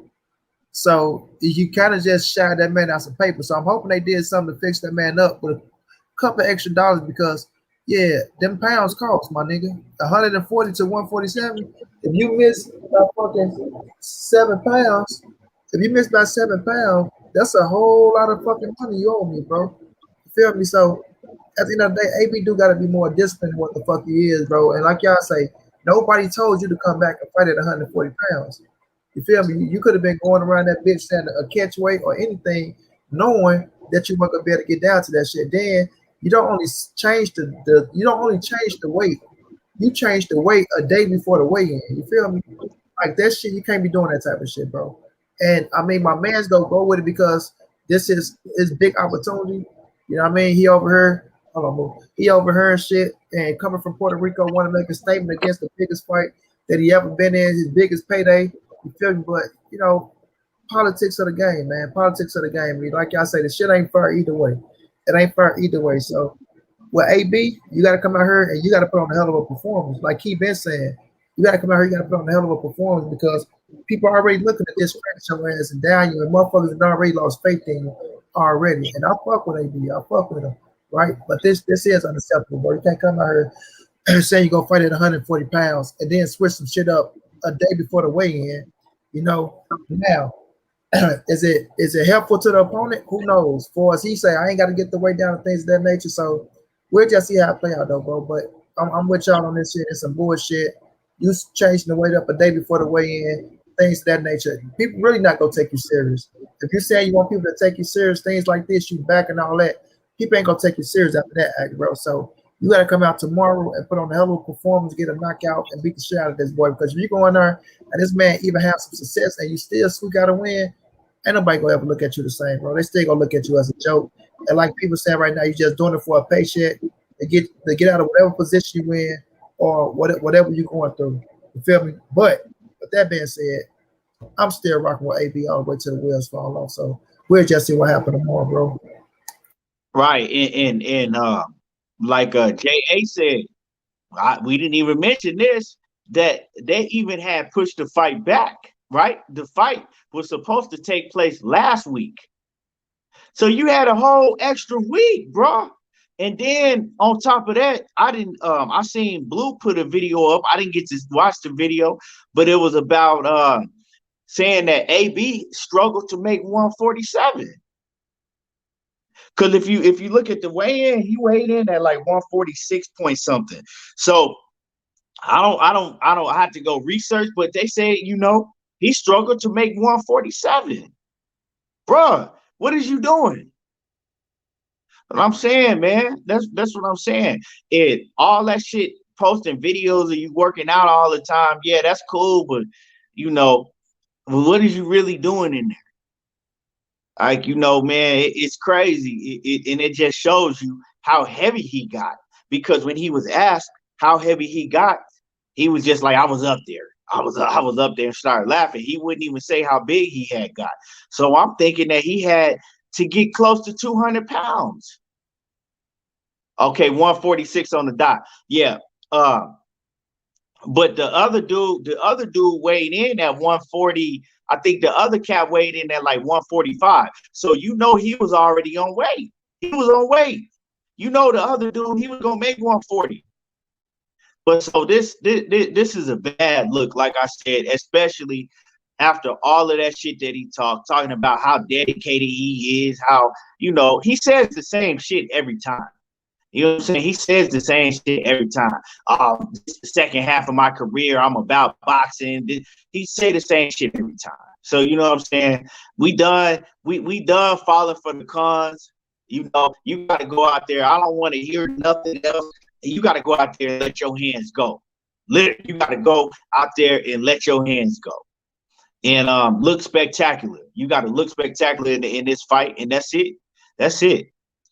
Brandon White says, I'm sick and tired of Broner disrespecting the sport and not taking it serious. See, this is the thing, though. Him not taking it serious, right? We sick of seeing that because we tend to fall into everything that he says leading up to a fight. Well, but this time AB gonna do this, and this time AB gonna do that. When AB performed like he did in the Manny Pacquiao fight, and I've said this shit and I'm sticking to it. At that point, I was done listening to any and everything that AB had to say. Because to me, to get in a fight of that magnitude with a Manny Pacquiao and get that chance that a lot of these other fighters have been praying and wishing to get, and you go in there and perform like you did, yeah, that fight, if you go back and watch it, and me and Blue Blood did a live because Blue Blood had thought that AB won that fight. And me and him debated on that. And then we decided to do a live and go back and watch the fight, live. And Blue Blood was like, yeah, man, damn, AB did lose that fight clearly, right? But it was spots in that fight where you could clearly see that AB had a chance to do a lot of damage and he just wouldn't let his hands go. He fought that whole Manny Pacquiao fight to survive, right? He fought that fight to survive, to not get hurt and not get knocked out, right? He fought that fight scared. If you go back and look at it, he fought it to survive. Did the same thing in the Mikey Garcia fight. Did it in the Sean Porter fight, right? So with that being said, you getting all these chance after chance after chance. It's it now. Now you got to show me a whole lot. You got to go in here. I don't want to see him go more than 5 rounds with this dude. Straight up. So, man, other than that, AB, he don't have nothing to do but perform. This is the second part of my career, and I'm taking boxing serious now, and Miss Louis bagged this, and I don't want to hear none of this shit. That's it. But yeah, any closing words? Miss Louis back. This ain't trying. Hey, for real, man. I ain't anybody trying to hear none of that shit no more, man. Because it's like when did we? I'm sick of hearing all that shit. I fuck with AB, and I'm gonna be rooting for AB to win. I'm gonna be riding with AB. But if you don't look spectacular in this fight, man, it's done with you. Because, and this is my last thing I'm gonna say about this. It's like I always say, how can the fans take you serious, right? If you don't even take your own career serious. So how can you convince me to take you serious if you don't even take your own career serious? That's all I'm saying. So one of y'all go ahead and cook. Yeah, I'm gonna say this, bro. And I'm gonna get it. AB got a lot of fucking potential, bro. You know, and listening to him talk to Brian Custer yesterday on the stage, he sometimes he want to be mature, next time he don't. You know what I mean? Like that's I be looking at him like, AB, bro, that same fucking punchlines that you be saying, you gotta let that shit go, bro, and just be the regular fucking Adrien Broner, bro. Be the regular Adrien Broner, because one minute you cool, you doing this, and the next minute you want to be the old Adrien Broner again, which that old Adrien Broner is over with, bro. That Broner is not coming back. That Broner, you're not getting that Broner back, bro. That ship has sailed, bro. So now it's time for you to adapt and revamp yourself. You know what I'm saying? That's how you got to do in this boxing game. Just like the music industry, just like anything else, you got to revamp yourself when you get up there in age. You know what I mean? You stay trying to sell motherfuckers that you back and you go do this and you go do that and this. And I'm listening to them like, AB, you passed that, bro. You feel me? You passed that. Now it's just for you. The only thing you got to do is come out here and show. That's all you should be talking about is showing. You stay trying to, talk this game and talk that game. People pass that con shit now. People look at it as being a con artist now. They pass that shit. So with you, it's all about showing now. It's all about showing. You feel me? And I want him to show, man. I want him to come in this bitch. I want him to be a new and better, improved Adrien Broner. But with acts like this, bro, you talking about you fighting at 140, then you switch the shit to 147, knowing you're not for the campaign at 147. You're not. You're not about the campaign at 147 pounds. You feel me? So I just want this dude to just to really bite down for this, the ass end of your career, bro, and just go out on a good note. Go out on a good note. You feel me? That's all I want for Adrien Broner, is to go out on a good note, bro. A lot of people ain't gonna like this shit. A lot of people say this, say that, but Adrien Broner is a Hall of Famer, man. He's a Hall of Famer. Now it's time for you to write the right career path to the Hall of Fame. Oh, when Adrien Broner came back, he kept his nose clean for his last 7 to 8 fights. He went motherfucking 6 out of 8. You know what I'm saying? He captured another world title. You know, but you got that back with the fans where they say, okay, man, at least AB went out good. He beat this motherfucker ass. He beat that motherfucker ass. He let his hands go. And your career ain't based off of, man, AB used to be this, or man, he put himself around. He should never did this, did that shit. Money, I don't want to interrupt you, but right, because I want to stop you at something, and I thought about this myself, right? If you look at AB's accolade, and this is kind of like when you talk about, well, I ain't gonna say that. I'm not even gonna put Bud and AB in the same category at all. So let me take that back. But right, when you look at AB, right, and you talk about Hall of Fame, right? You talk about Hall of Fame. If you look at if you just kind of don't know boxing and you look at the accolades and you like, man, yeah, he got some accolades, right? But then if you go and do your research, right, and you've been following AB whole career, his biggest win, right? His biggest win as far as best fighting the best, right? You the best fighting the best, right? We remember these fighters back when I came up. You remember these fighters for the fights they was in and who they really beat, right? That's why a lot of us, when they talk about, oh well, Chavez was 80 and this and then you be like, well, motherfucker fought 76 bums before he, you know what I'm saying? But AB, his biggest win is Antonio DeMarco, because his biggest win is Antonio DeMarco because yeah, he's moved to certain weight divisions and went up and down, but those dudes that he was beating at 130 and 135, he wouldn't really beat nobody. I mean, probably his two biggest wins at the lower weight classes when he was fighting at 130 and 135 was Antonio DeMarco and Ponce de Leon, right? Ponce de Leon and Antonio DeMarco.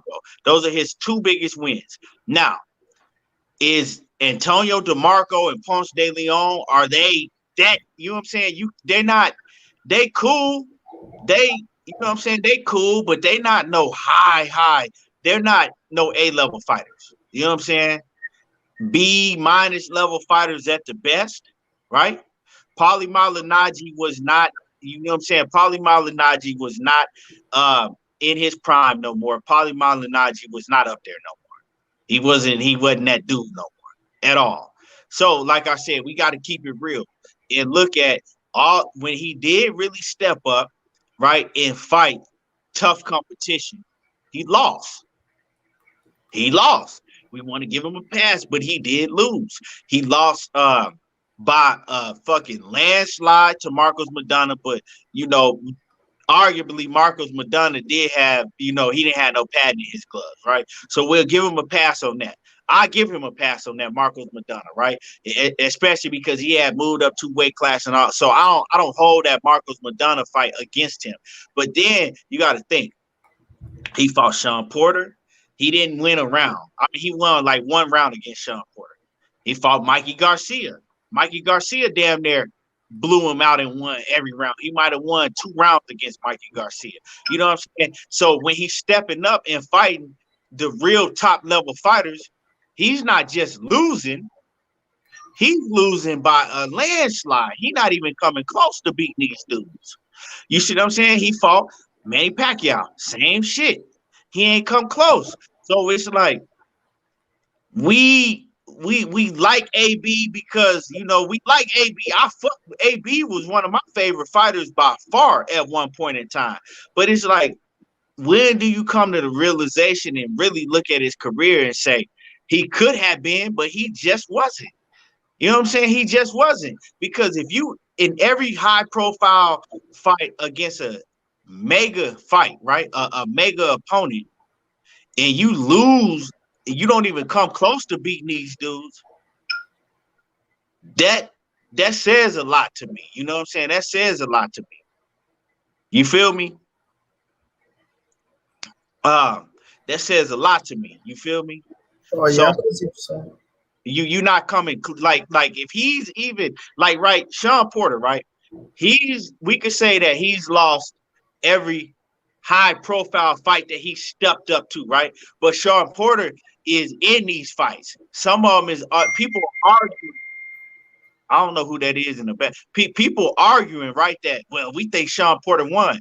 None of those fights you got an argument for AB, because he's getting the shit beat out of him. He's not even coming close to winning the fight.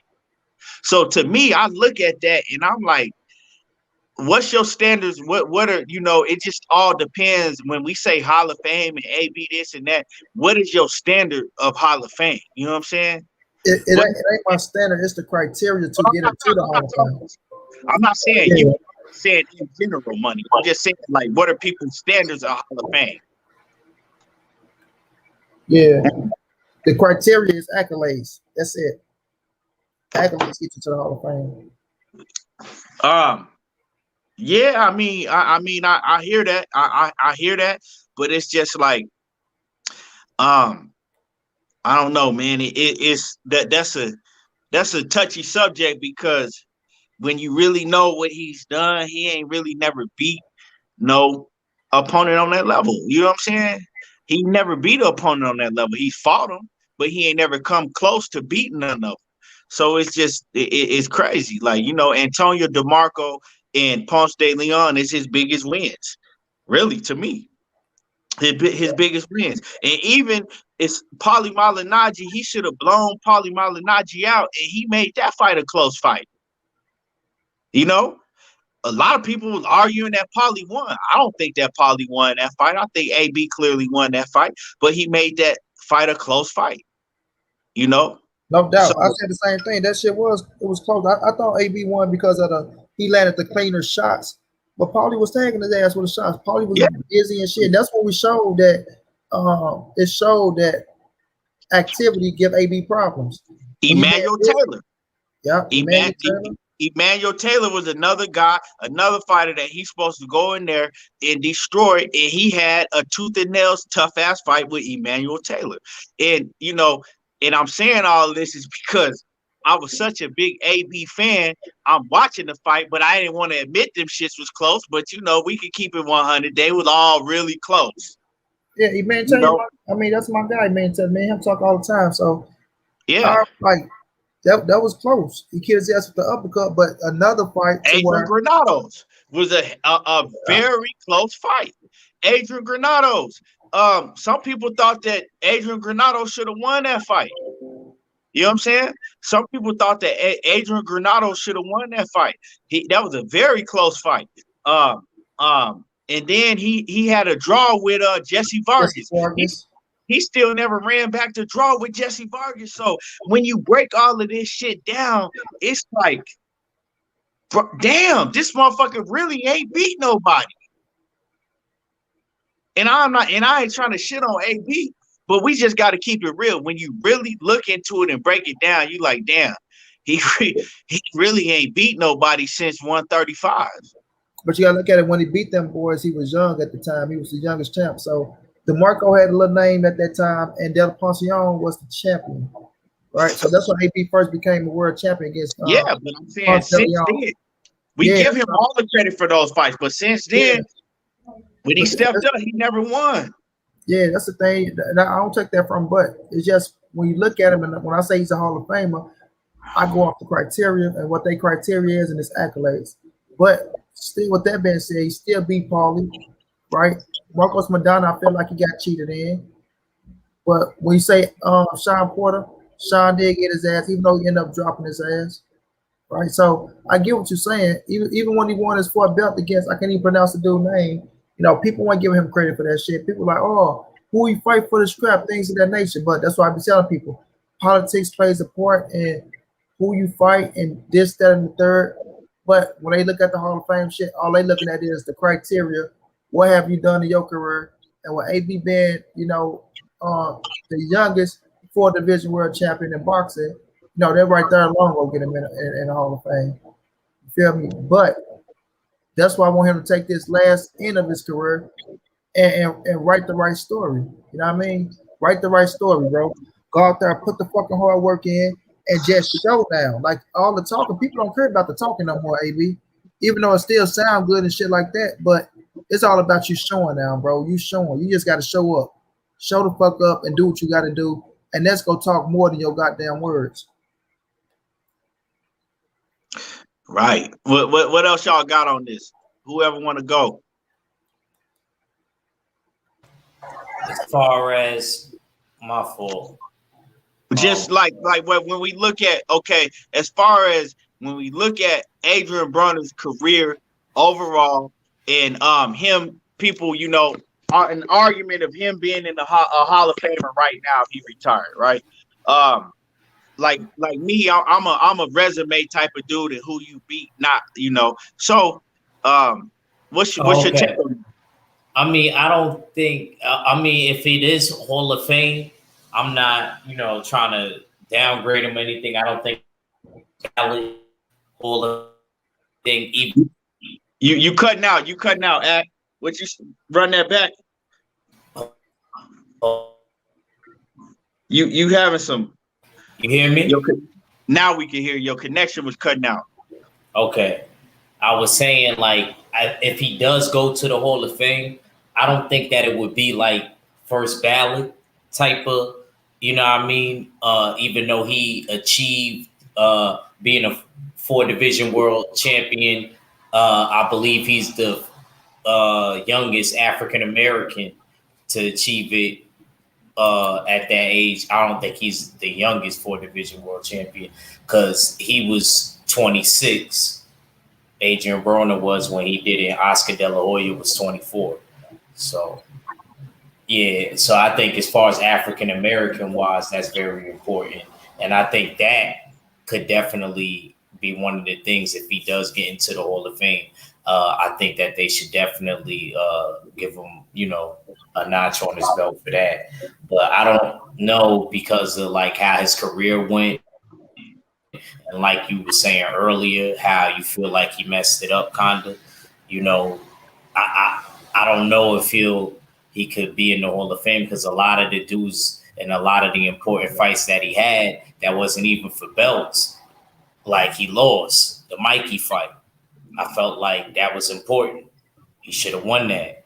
the Manny Pacquiao fight, and these is recent fights. We're not talking about, when he was on the come up and he was making even more mistakes. So I just feel like his career in a nutshell, he could say that, he touched some money, but I don't know if it was the most successful career that I've seen, and I don't think it's the best that he could have had. Yeah, I gotta remember Torrio Gotti in the Hall of Fame. He lost all his big fights. But yeah, that's what I'm saying. I mean? That's why I asked, like, what is your standards of the Hall of Fame? Because we got Sylvester Stallone is in the fucking boxing Hall of Fame. So the boxing Hall of Fame are not held to a high standard, right? But it's a lot of you got Mickey Ward and dudes like that in the boxing Hall of Fame, right? But what your standards like, right? If you us, because we know how football is, how baseball is, basketball.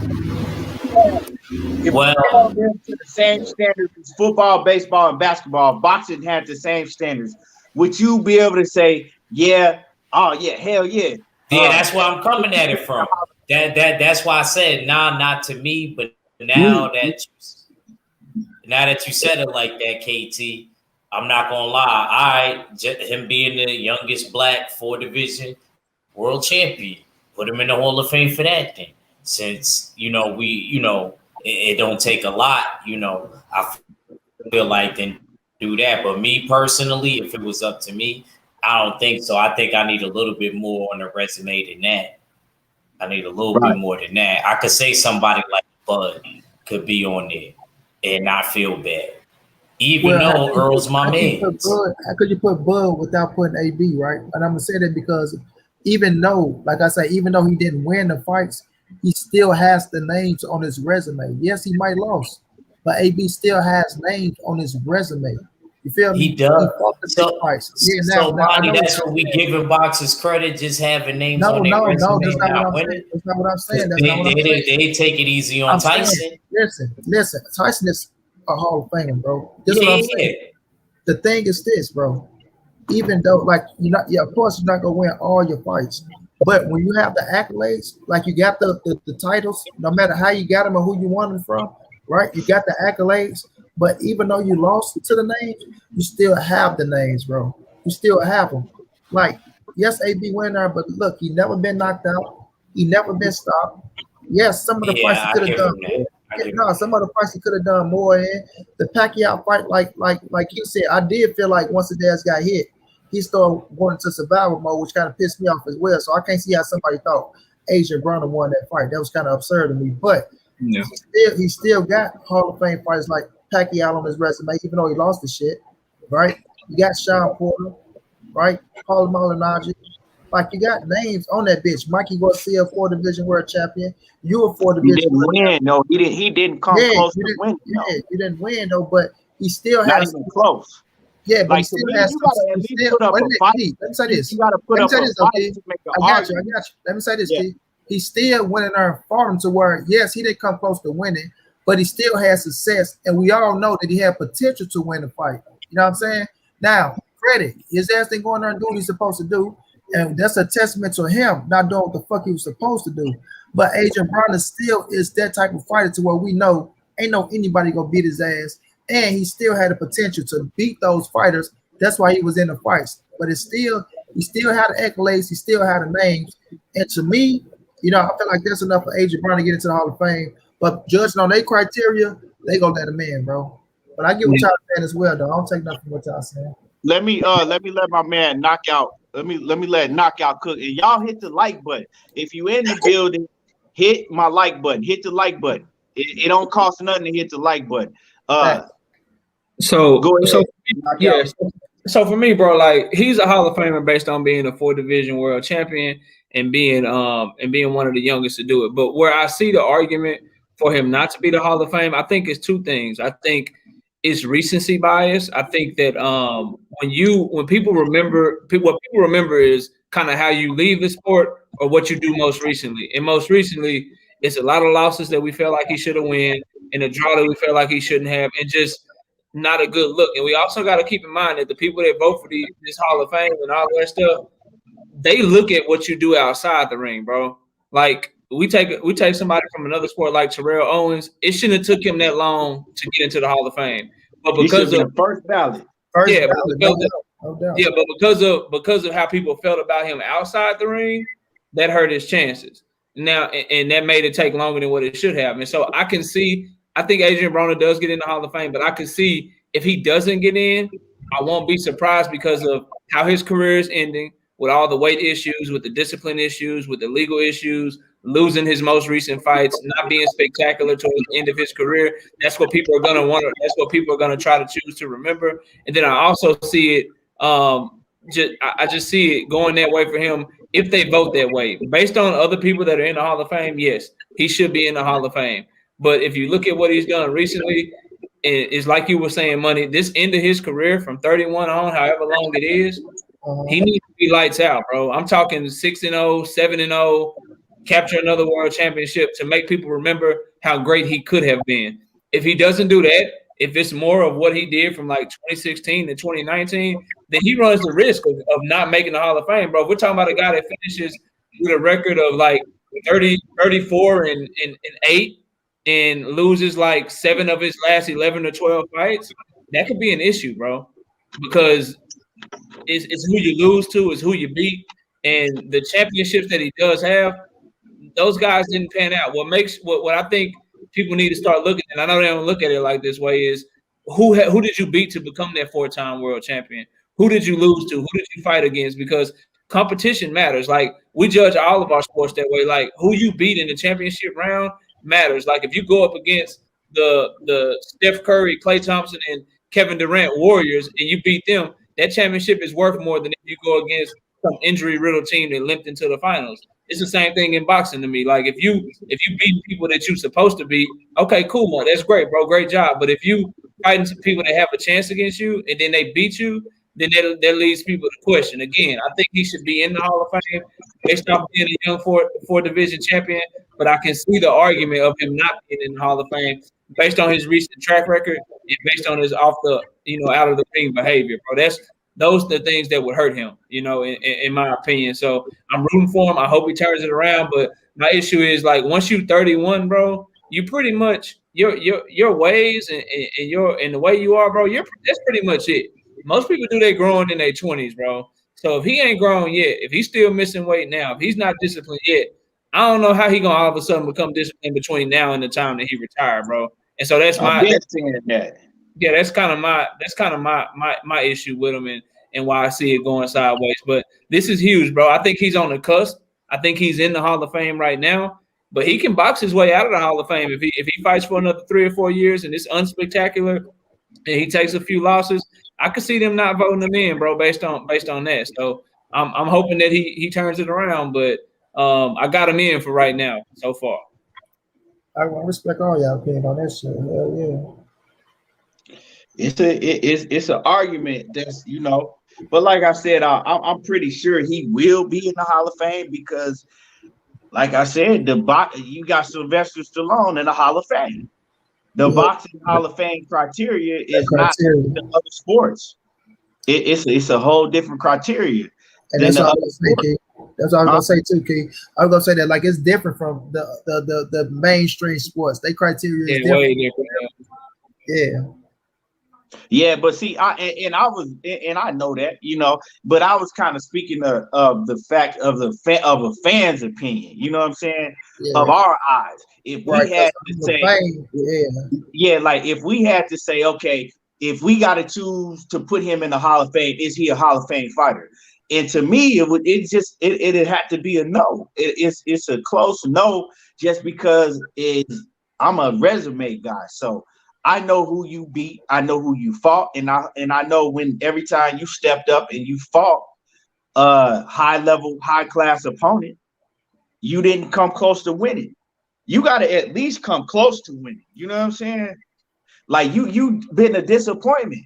You go in there and you let Mikey Garcia beat you like 10 out of 12 rounds, 11 out of 12 rounds. You do the same thing with Sean Porter. You lose every round in the Sean Porter fight itself for 1 round when you got a flash knockdown. you know, you do this. I mean, like you go in there, you win maybe 2 rounds, 3 at the most, against a Manny Pacquiao that's what 40 years old, 40 at the time, and you still young and you know supposed to be in your prime. It goes on, and then you fighting these other C-level opponents, and you know, having tooth and nail, you know, arguable wins. Some people think you won, some people think you lost, and it's not, man. You against fighters that you should be going in there and blowing out, you know. So that's what I'm looking at. And then I look at that and I'm like, it's not, and we can't put Terrence Crawford in the same criteria, because Terrence Crawford, when he fight those type of opponents that AB is struggling against, he's blowing them out. It ain't no close fights. You know what I'm saying? He doing what he's supposed to do. So yeah, he never lost it. So yeah, totally and so that is a big difference. That is a big difference. Yeah, we could say, well, Terrence Crawford don't have the big fight, A-level against A-level fight, you know. He don't have that on his resume yet, but them other fights that he got on his resume, just like AB got on his resume, like a Jesse Vargas type opponent or a Granados type of opponent, he got a lot of those, and he blew all of them out. You see what I'm saying? So that's the big difference to me. Yeah, and the thing that's sad, bro, and the thing that I think also makes people put him in the Hall of Fame is that when you just watch him, when you just look at the talent there, bro, you instantly say, "Oh, that's a Hall of Famer right there." Right when you watch him, right when you see that talent and you see what he can do in that ring, and so that's the other thing that we've got going for him, and that's why I think everybody else he had the potential to win those fights. That's why I say he did have the potential to win them, but at the same time, like he said, just because you got the potential to win, you still didn't do it. You still didn't come close, and that's a fact. That's a fact. You still didn't, even though you had the potential, you didn't believe in yourself enough to go in there and let your shit go. You feel me? Even though you showed spurts, you showed it in spurts, or you caught Pacquiao last with some nice shots, or you caught Mikey Garcia last with some nice shots, even Jesse Vargas and shit like that. You still didn't push that limit. Like, fuck it, I'm going for it. You know what I'm saying? Yeah, you got on that fucking you got on that safety blanket shit. You played it too damn cautious. I mean, you played it too cautious, bro. Yeah, it's that, you know. So man, that's just how I look at that whole situation. But man, let's cook on this Berchelt and Oscar Valdez, man, because we got, like I said, man, we got some hell of fights. We got some hell of fights coming up this weekend, man. This a treat for the fans, you know. The fans is winning this weekend. We got some great fights coming up, and like I said, I'm excited about this Miguel Berchelt and Oscar Valdez fight. Whoever want to start, I'm gonna let one of y'all go. We cook on it. I'll kick it off, man. Listen, right. This is a big time fight, bro. This big time. Like, I know I'm a little pissed off at Oscar Valdez for not fighting Shakur Stevenson at 126 and shit like that. But I gotta get a man the credit. He's fighting fucking Miguel Berchelt too. You feel me? Like I say, if I'm a shit on you at times when I'm pissed off at you, I'm damn sure gonna give you credit when you deserve it, bro. And that man going in there fighting Miguel Berchelt deserves all the credit in the world. Deserve all the credit in the world. You feel me? Now, we know they styles. We know them styles gonna match them two Mexican styles. Berchelt, one hell of a fighter, man. Berchelt is one of my favorite fighters, bro. When he beat Francisco Vargas, bro, and he went out there and not beat him once, beat him twice. But I was high on Francisco Vargas. I liked him, dog. You feel me? I thought he was gonna beat Miguel Berchelt the first time they started up. I didn't expect Berchelt to do that shit to him like he did. That was a fucking war. And ever since he took that title from him, bro, all he been doing is winning and been looking good. You know what I mean? And he been wanting to fight the best. I even talked to Berchelt, bro. Asked him about the Tank fight. He was all down for it whenever, wherever, however. You feel me? So looking at him going up against Oscar Valdez, bro, that shit is gonna be fireworks. Fan friendly. We getting knockout. I mean, we getting knocked down, so we might even get a knockout in that bitch, bro. I expect that fight to live up to the potential and all the hype tomorrow, bro. That's the best fight tomorrow that's going down. I got Berchelt winning that fight, right? I got Oscar Valdez having success in the fight, but I think Burchett gonna knock Valdez out. You know what I mean? I think he's gonna knock him out around the 8th or the 9th round. I think they're gonna go on there, they're gonna bang that bitch out. But I think Miguel Burchett get him out there in the 8th or the 9th. But then again, I did have another theory on sometimes when we look at these type of fights and we think we're gonna see a knockout, that bitch will end up going the whole 12 rounds. And if it go all 12 rounds of fire, I will be impressed with that. But I just think that fight just gonna be one of them fights, brother, where we're gonna be like, God damn, them boys taking some shots. You feel me? But I see Miguel Burchett knocking Oscar Valdez out in the 8th or the 9th round. I'm gonna say the 8th. With 1 minute to go in the round. Miguel Burchett knocked Oscar Valdez out, bro, in a hell of a fight, and the fight of the year candidate, you know. And I'm looking forward to tomorrow, man. I can't wait to see that fight, because that shit gonna be fireworks. Fireworks, I tell you. But go ahead, knockout. Yeah, bro, that shit gonna be lit, man. I got Burchett knocking him out in the 7th round. I think it's gonna be a great fight. I'm worried about Valdez in this fight, bro. He had his jaw broke a couple years ago. He's been in a lot of wars recently. He's been taking a lot of punishment, and the styles match up for it to be fireworks. But I always worry about the smaller guy that just came up.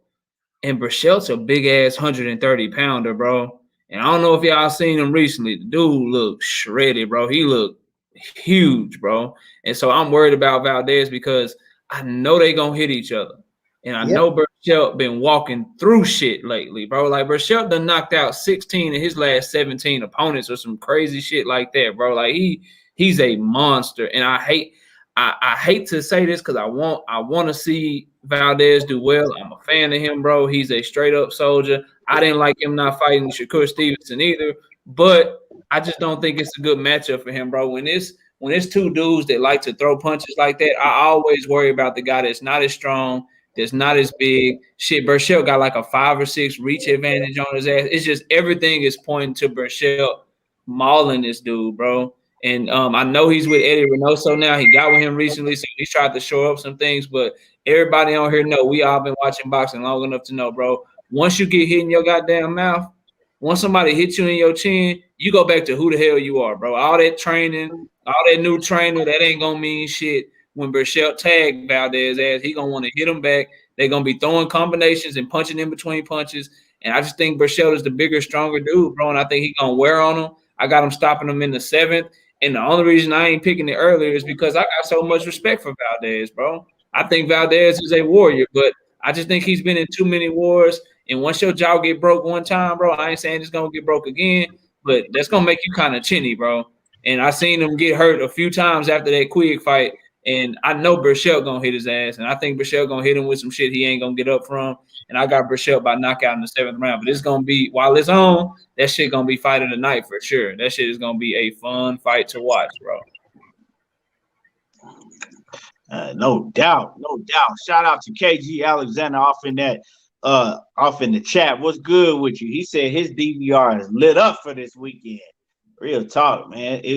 I hope they don't have I hope that these fights ain't happening at the same time. That's what I hate. When they be putting all the fights on and they happening at the same time, you trying to watch one fight, over here, you trying to watch the other fight, and I don't know what you gonna do, Money, because I know you be on the Instagram with the fights. I don't know what you gonna do. Hakeem? Say it again. Hold on, let me get to the super chat. World Combat Sports off in the building. What's happening with you, World Combat Scotty White? And y'all make sure y'all go subscribe to my man World Combat Sports, man. He over there working, putting it in. Salute to my bro Scotty. Put down, Scotty. Yeah, Mr. You know what I'm saying, Mr. Team Michael Williams. Yes, sir. But yeah, man. I know. I was saying. I don't know. I was saying that I hate when they put all these fights on and then they fuck around and the best fights be on at the same time. So you over here trying to watch some of the fight, you over here, it's just too much be going on. And I said, I don't know what you gonna do, because I know you be having the fights on Instagram. So man, I'm gonna stream both of them bitches. Like I have both channels going, right? And shit, I let the people choose. I'm like, which one y'all want to see? Shit, because I record, like, you know, I'm recording them motherfuckers, so I'm gonna watch it anyway. I'm like, which one y'all want to see the most? But I think Oscar Valdez and Miguel Burchett, though, I ain't missing that fight. I ain't missing that. I'm not missing that fight, you know. And as far as the Valdez and the Miguel Burchell fight, man, y'all know how I stand. I think that Miguel Burchell is gonna beat the shit out of Oscar Valdez. Oscar Valdez, he's a good fighter, but he gets hit too much. He takes way too much punishment. So being in there with a fighter like Miguel Burchell, just like my man Knockout said, he's a big 130-pound fighter. He big, he shredded, and the motherfucker hit hard. You know what I'm saying? He hard hitting.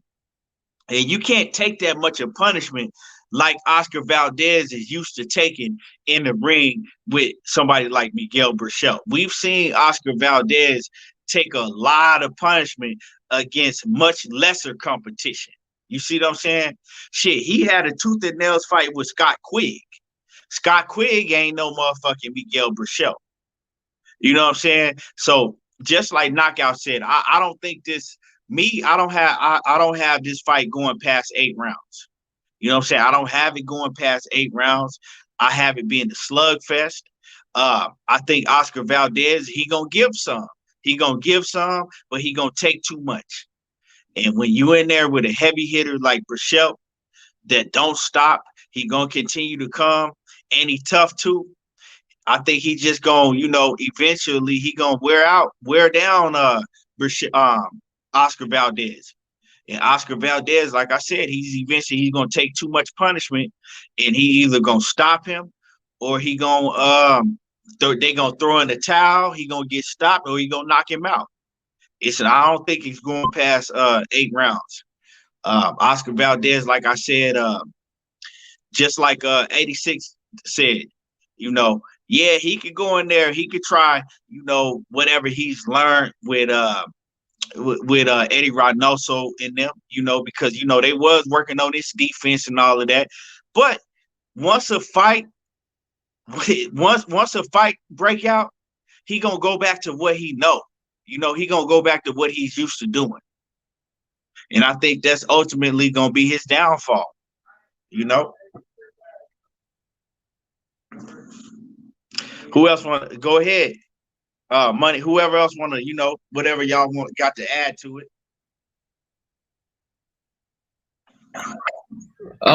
Nothing much, bro. I'm just want to reiterate, bro. When I say worried about Oscar Valdez, bro, I hope he just comes out of the fight okay, bro. It's not a good matchup in my opinion, bro. If you're gonna beat Miguel Burchell, I think it's gonna take some athleticism. It's gonna take you being able to box him. It's gonna take you being able to exchange when you want to and not let him force you into exchanges. You got to have great feet, and I don't see that from Oscar Valdez. He does not have the tools, in my opinion, and he has too much of a propensity to just get into wars for him to have any chance in this fight, bro. So if you got any extra money out there, if you got a few hundred that you can afford to bet, bro, put your money on Miguel Burchell. You make a few dollars this weekend, bro. Because I think it's gonna be bad, bro. I really believe that it's gonna be bad. I really hope Oscar Valdez comes out the fight okay, bro. It's a horrible matchup. Right. Man, and one thing I want to say, right, because Shakur Stevenson was in this whole circle, right? Shakur Stevenson basically was in the batter's box waiting for his chance. So Shakur Stevenson's his whole thing was he was gonna wait on the fight with Jamel Herring and Carl Frampton. He was gonna fight the winner of that fight, right? Most of us had Shakur Stevenson beating either one of those guys, right? And then he was looking to move on and fight the winner between Miguel Burchell and Oscar Valdez. Now, the Herring and Frampton fight, that's not gonna happen until sometime in the summer. So they pushed that fight way back. Now we already know that Shakur Stevenson. Man, they said the summer, bro. They said the summer. They was talking about March at first. They said the summer now.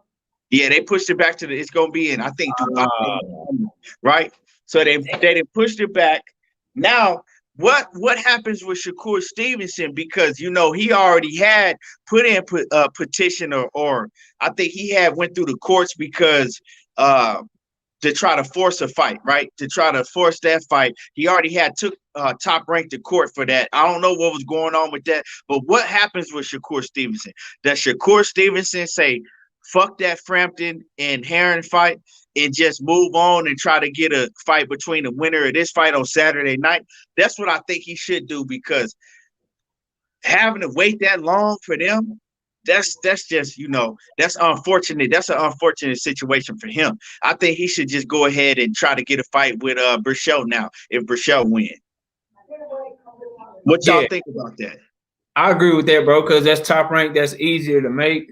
Either that or try to get himself. I don't think this fight will happen, but try to get himself in the WBA and IBF rankings by either fighting Chris Colbert or maybe like a JoJo Diaz if they can do business with those sides of the street. Anything to get it to where he can have as many avenues to either, because Jamel holds the WBO and Miguel Berchelt holds the WBC. So if he can't make those fights, he needs to try to find a way to get in the WBA in the IBF ranking so that he can try to eventually be fighting for a belt at the 130-pound division sometime soon. But I agree with you. His best option is trying to get the winner of Miguel Berchelt and Oscar Valdez, because that's a top-ranked fight, and so that's the easiest business to make. So I think he should try to get that winner, or see if Jamel Herring wants to waste the camp, or if Jamel Herring wants to fight him right now, see if he can somehow skip the line and get it instead of Carl Frampton. Because this is like the second or third time Carl Frampton has pushed that damn fight back, bro. So right. I would like to see him try to do that. Just anything to keep himself in contention. I don't want to see him take some name that's not going to help him. He needs to, I would say, look at the rankings, look at who, because it looks like the dude rocking him off is fighting some dude from Japan, Ogawa or something, the IBF belt. And so, maybe fight JoJo Diaz to try to, if he can make that fight happen, to try to be the number one contender for that belt. Just as many things as he can do to try to get himself in the rankings to get a championship belt. I think that's how he should be moving. And real quick, y'all, I gotta hop off. It's the wife's birthday. We about to go get some food. But I wanted to say thank y'all for having me on again, bro. And I'll catch y'all on the next one. But I really, really appreciate y'all letting me talk to y'all once again, man. Thank you so much. Yes, sir. And before my man get out, everybody make sure that y'all subscribe to y'all go subscribe to Knockout Boxing 86 TV. Right, put that link in there before you leave. Yeah. I'm gonna drop it in right now, and I just want to tell y'all. I know y'all all subscribe to Money and Key already, man, but y'all have no idea how real these brothers are and how much they just keep showing me love and keep allowing me to grow my channel. And I wouldn't be where I'm at so far without them. So y'all make sure y'all keep showing them the love, man. They definitely real brothers and they show it back. So I appreciate y'all, bro. I'm gonna drop this link in the chat. I'm gonna get out of here. Y'all keep cooking, and y'all know how we do, bro. I'm always here. I'm always supporting, and ain't nothing gonna change, man. No doubt. Happy birthday to your wife. Yeah, happy birthday to your wife. Yes, sir. I'm with you on that, kid. I feel like, man, because that shit did pushing back with the fucking the damn Carl Frampton and the Jamel Herring, but I don't know what Bob ass thinking of what the fuck you want to do with Shakur, bro. When he try to put him in position for that damn man, you know what I mean? Like Jamel Herring should already be fighting Shakur Stevenson.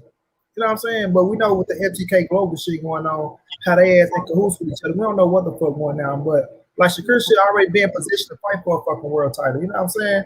But I'm with you on that. If he can get the winner, because his plan was to get the scrap from Jamel Herring and then fight the winner of these dudes. So could he be in position to fight the winner of these dudes next, bro? Will Bob Hearn make that happen? You know what I'm saying? That's what's gonna come down to. You know, I want to see Shakur be in position because he deserved them damn opportunities, bro.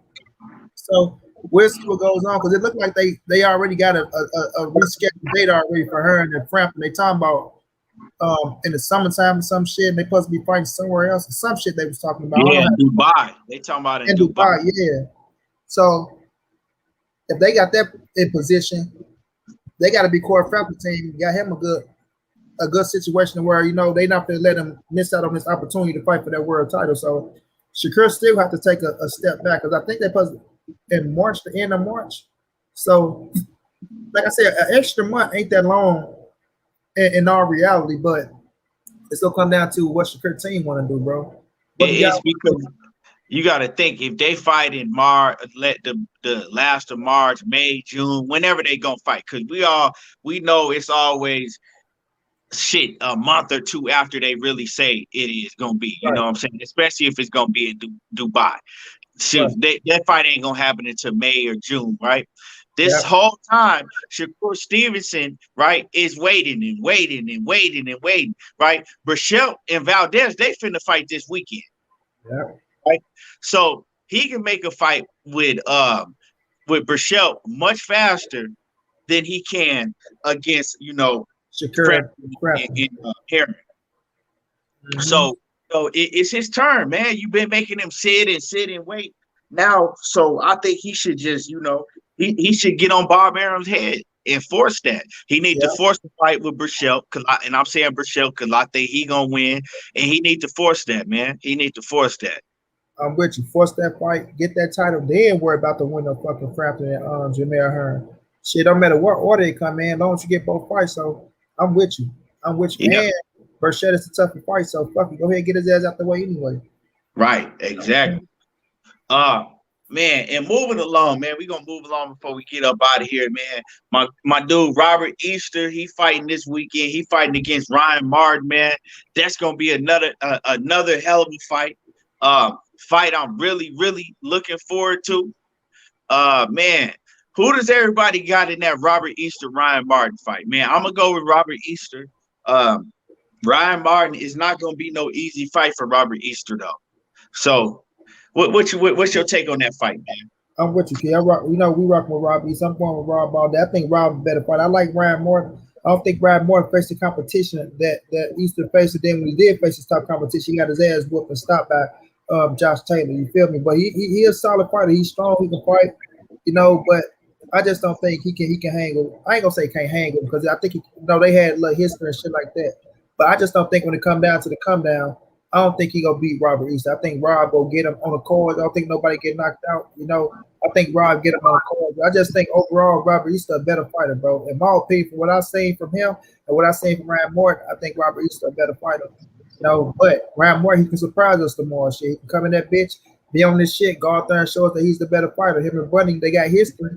We've seen what time about they got history to where they fought in the amateurs and shit like that, but I still look at the pros different than the amateurs and shit. So y'all grown ass man now with a different skill set. You know what I'm saying? So at the end of the day, it's gonna be what it's gonna be. But I'm gonna ride with Rob. I got Rob winning that scrap on the scorecards, and I'm gonna say, unanimous decision, Robert Easton.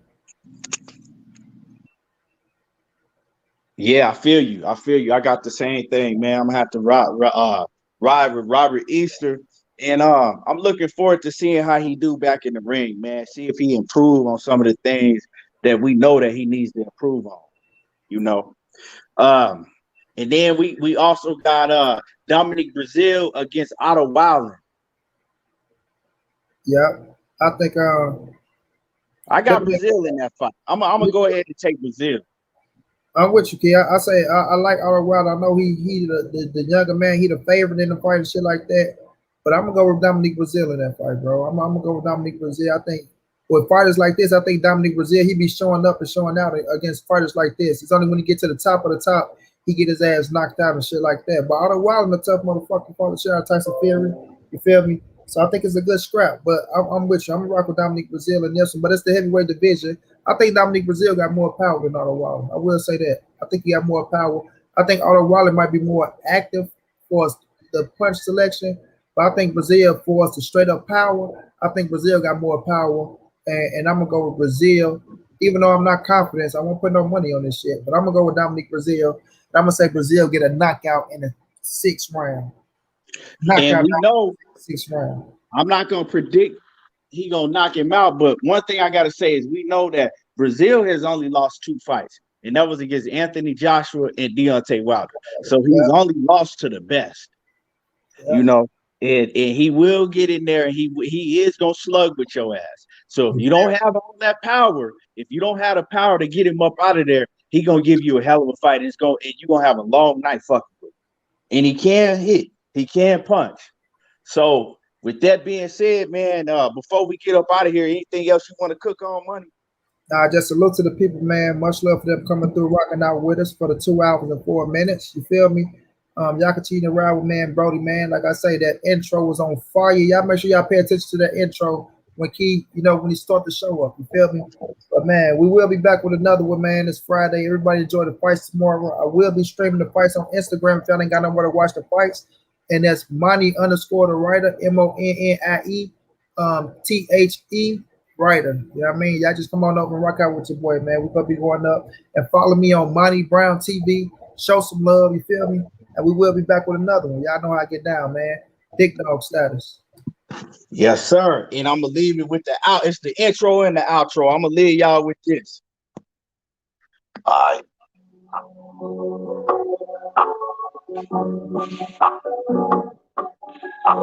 Spitting big facts and I'm cooking again. There you go talking that boxing again. Spitting big facts, cooking again. There you go talking that boxing again. Spitting big facts and I'm cooking again. There you go talking that boxing again. Spitting big facts, cooking again. There you go talking that boxing again. Spitting big facts and I'm cooking again. There you go talking that boxing again. Spitting big facts, cooking again. There you go talking that boxing again. Spitting big facts and I'm cooking again. There you go talking that boxing again. Spitting big facts and I'm cooking again. There you go talking that boxing again. Cooking again, there you go talking that boxing again. Speedy big facts and I'm cooking again. There you go talking that boxing again. Talking big facts, I ain't tell no lies. Real talk like fight fan. Snap control my right hand. Hit the like button, watch the replay. On all the smoke like DJ. Fuck control what he say. I want a nigga like Wilder. Spray the thing, make shower. Tyson Fury, you a coward. Box a nigga like Nico. Make you bow your head, take one knee like Jill Brookins and people. Sensitized to this real black and eyes like Debo, like people. And I'm a breadwinner like Kevin Gates. So strong, make you levitate. On my heels, wins, might meditate. Don't watch me, go steady, hey. But I pimp the game like 7-8. I'm a big stepper like Bunny Brown. I don't mess around, I don't fuck around, but I walk around, I don't put my crown. Fuck around, I don't put my crown. Speaking big facts and I'm cooking again. There you go talking that boxing again. Speaking big facts, cooking again. There you go talking that boxing again. Speaking big facts and I'm cooking again. There you go talking that boxing again. Speaking big facts, cooking again. There you go talking that boxing again. Speaking big facts and I'm cooking again. There you go talking that boxing again. Speaking big facts and I'm cooking again. There you go talking that boxing again. Speaking big facts, cooking again. There you go talking that boxing again. Speaking big facts and I'm cooking again. There you go talking that boxing again. Straight on top like Piper Van. There you go talking that boxing again. Straight on top like Piper Van. There you go talking that boxing again. Straight on top like Piper Van. There you go talking that boxing again. There you go talking that boxing again. There you go talking that boxing again.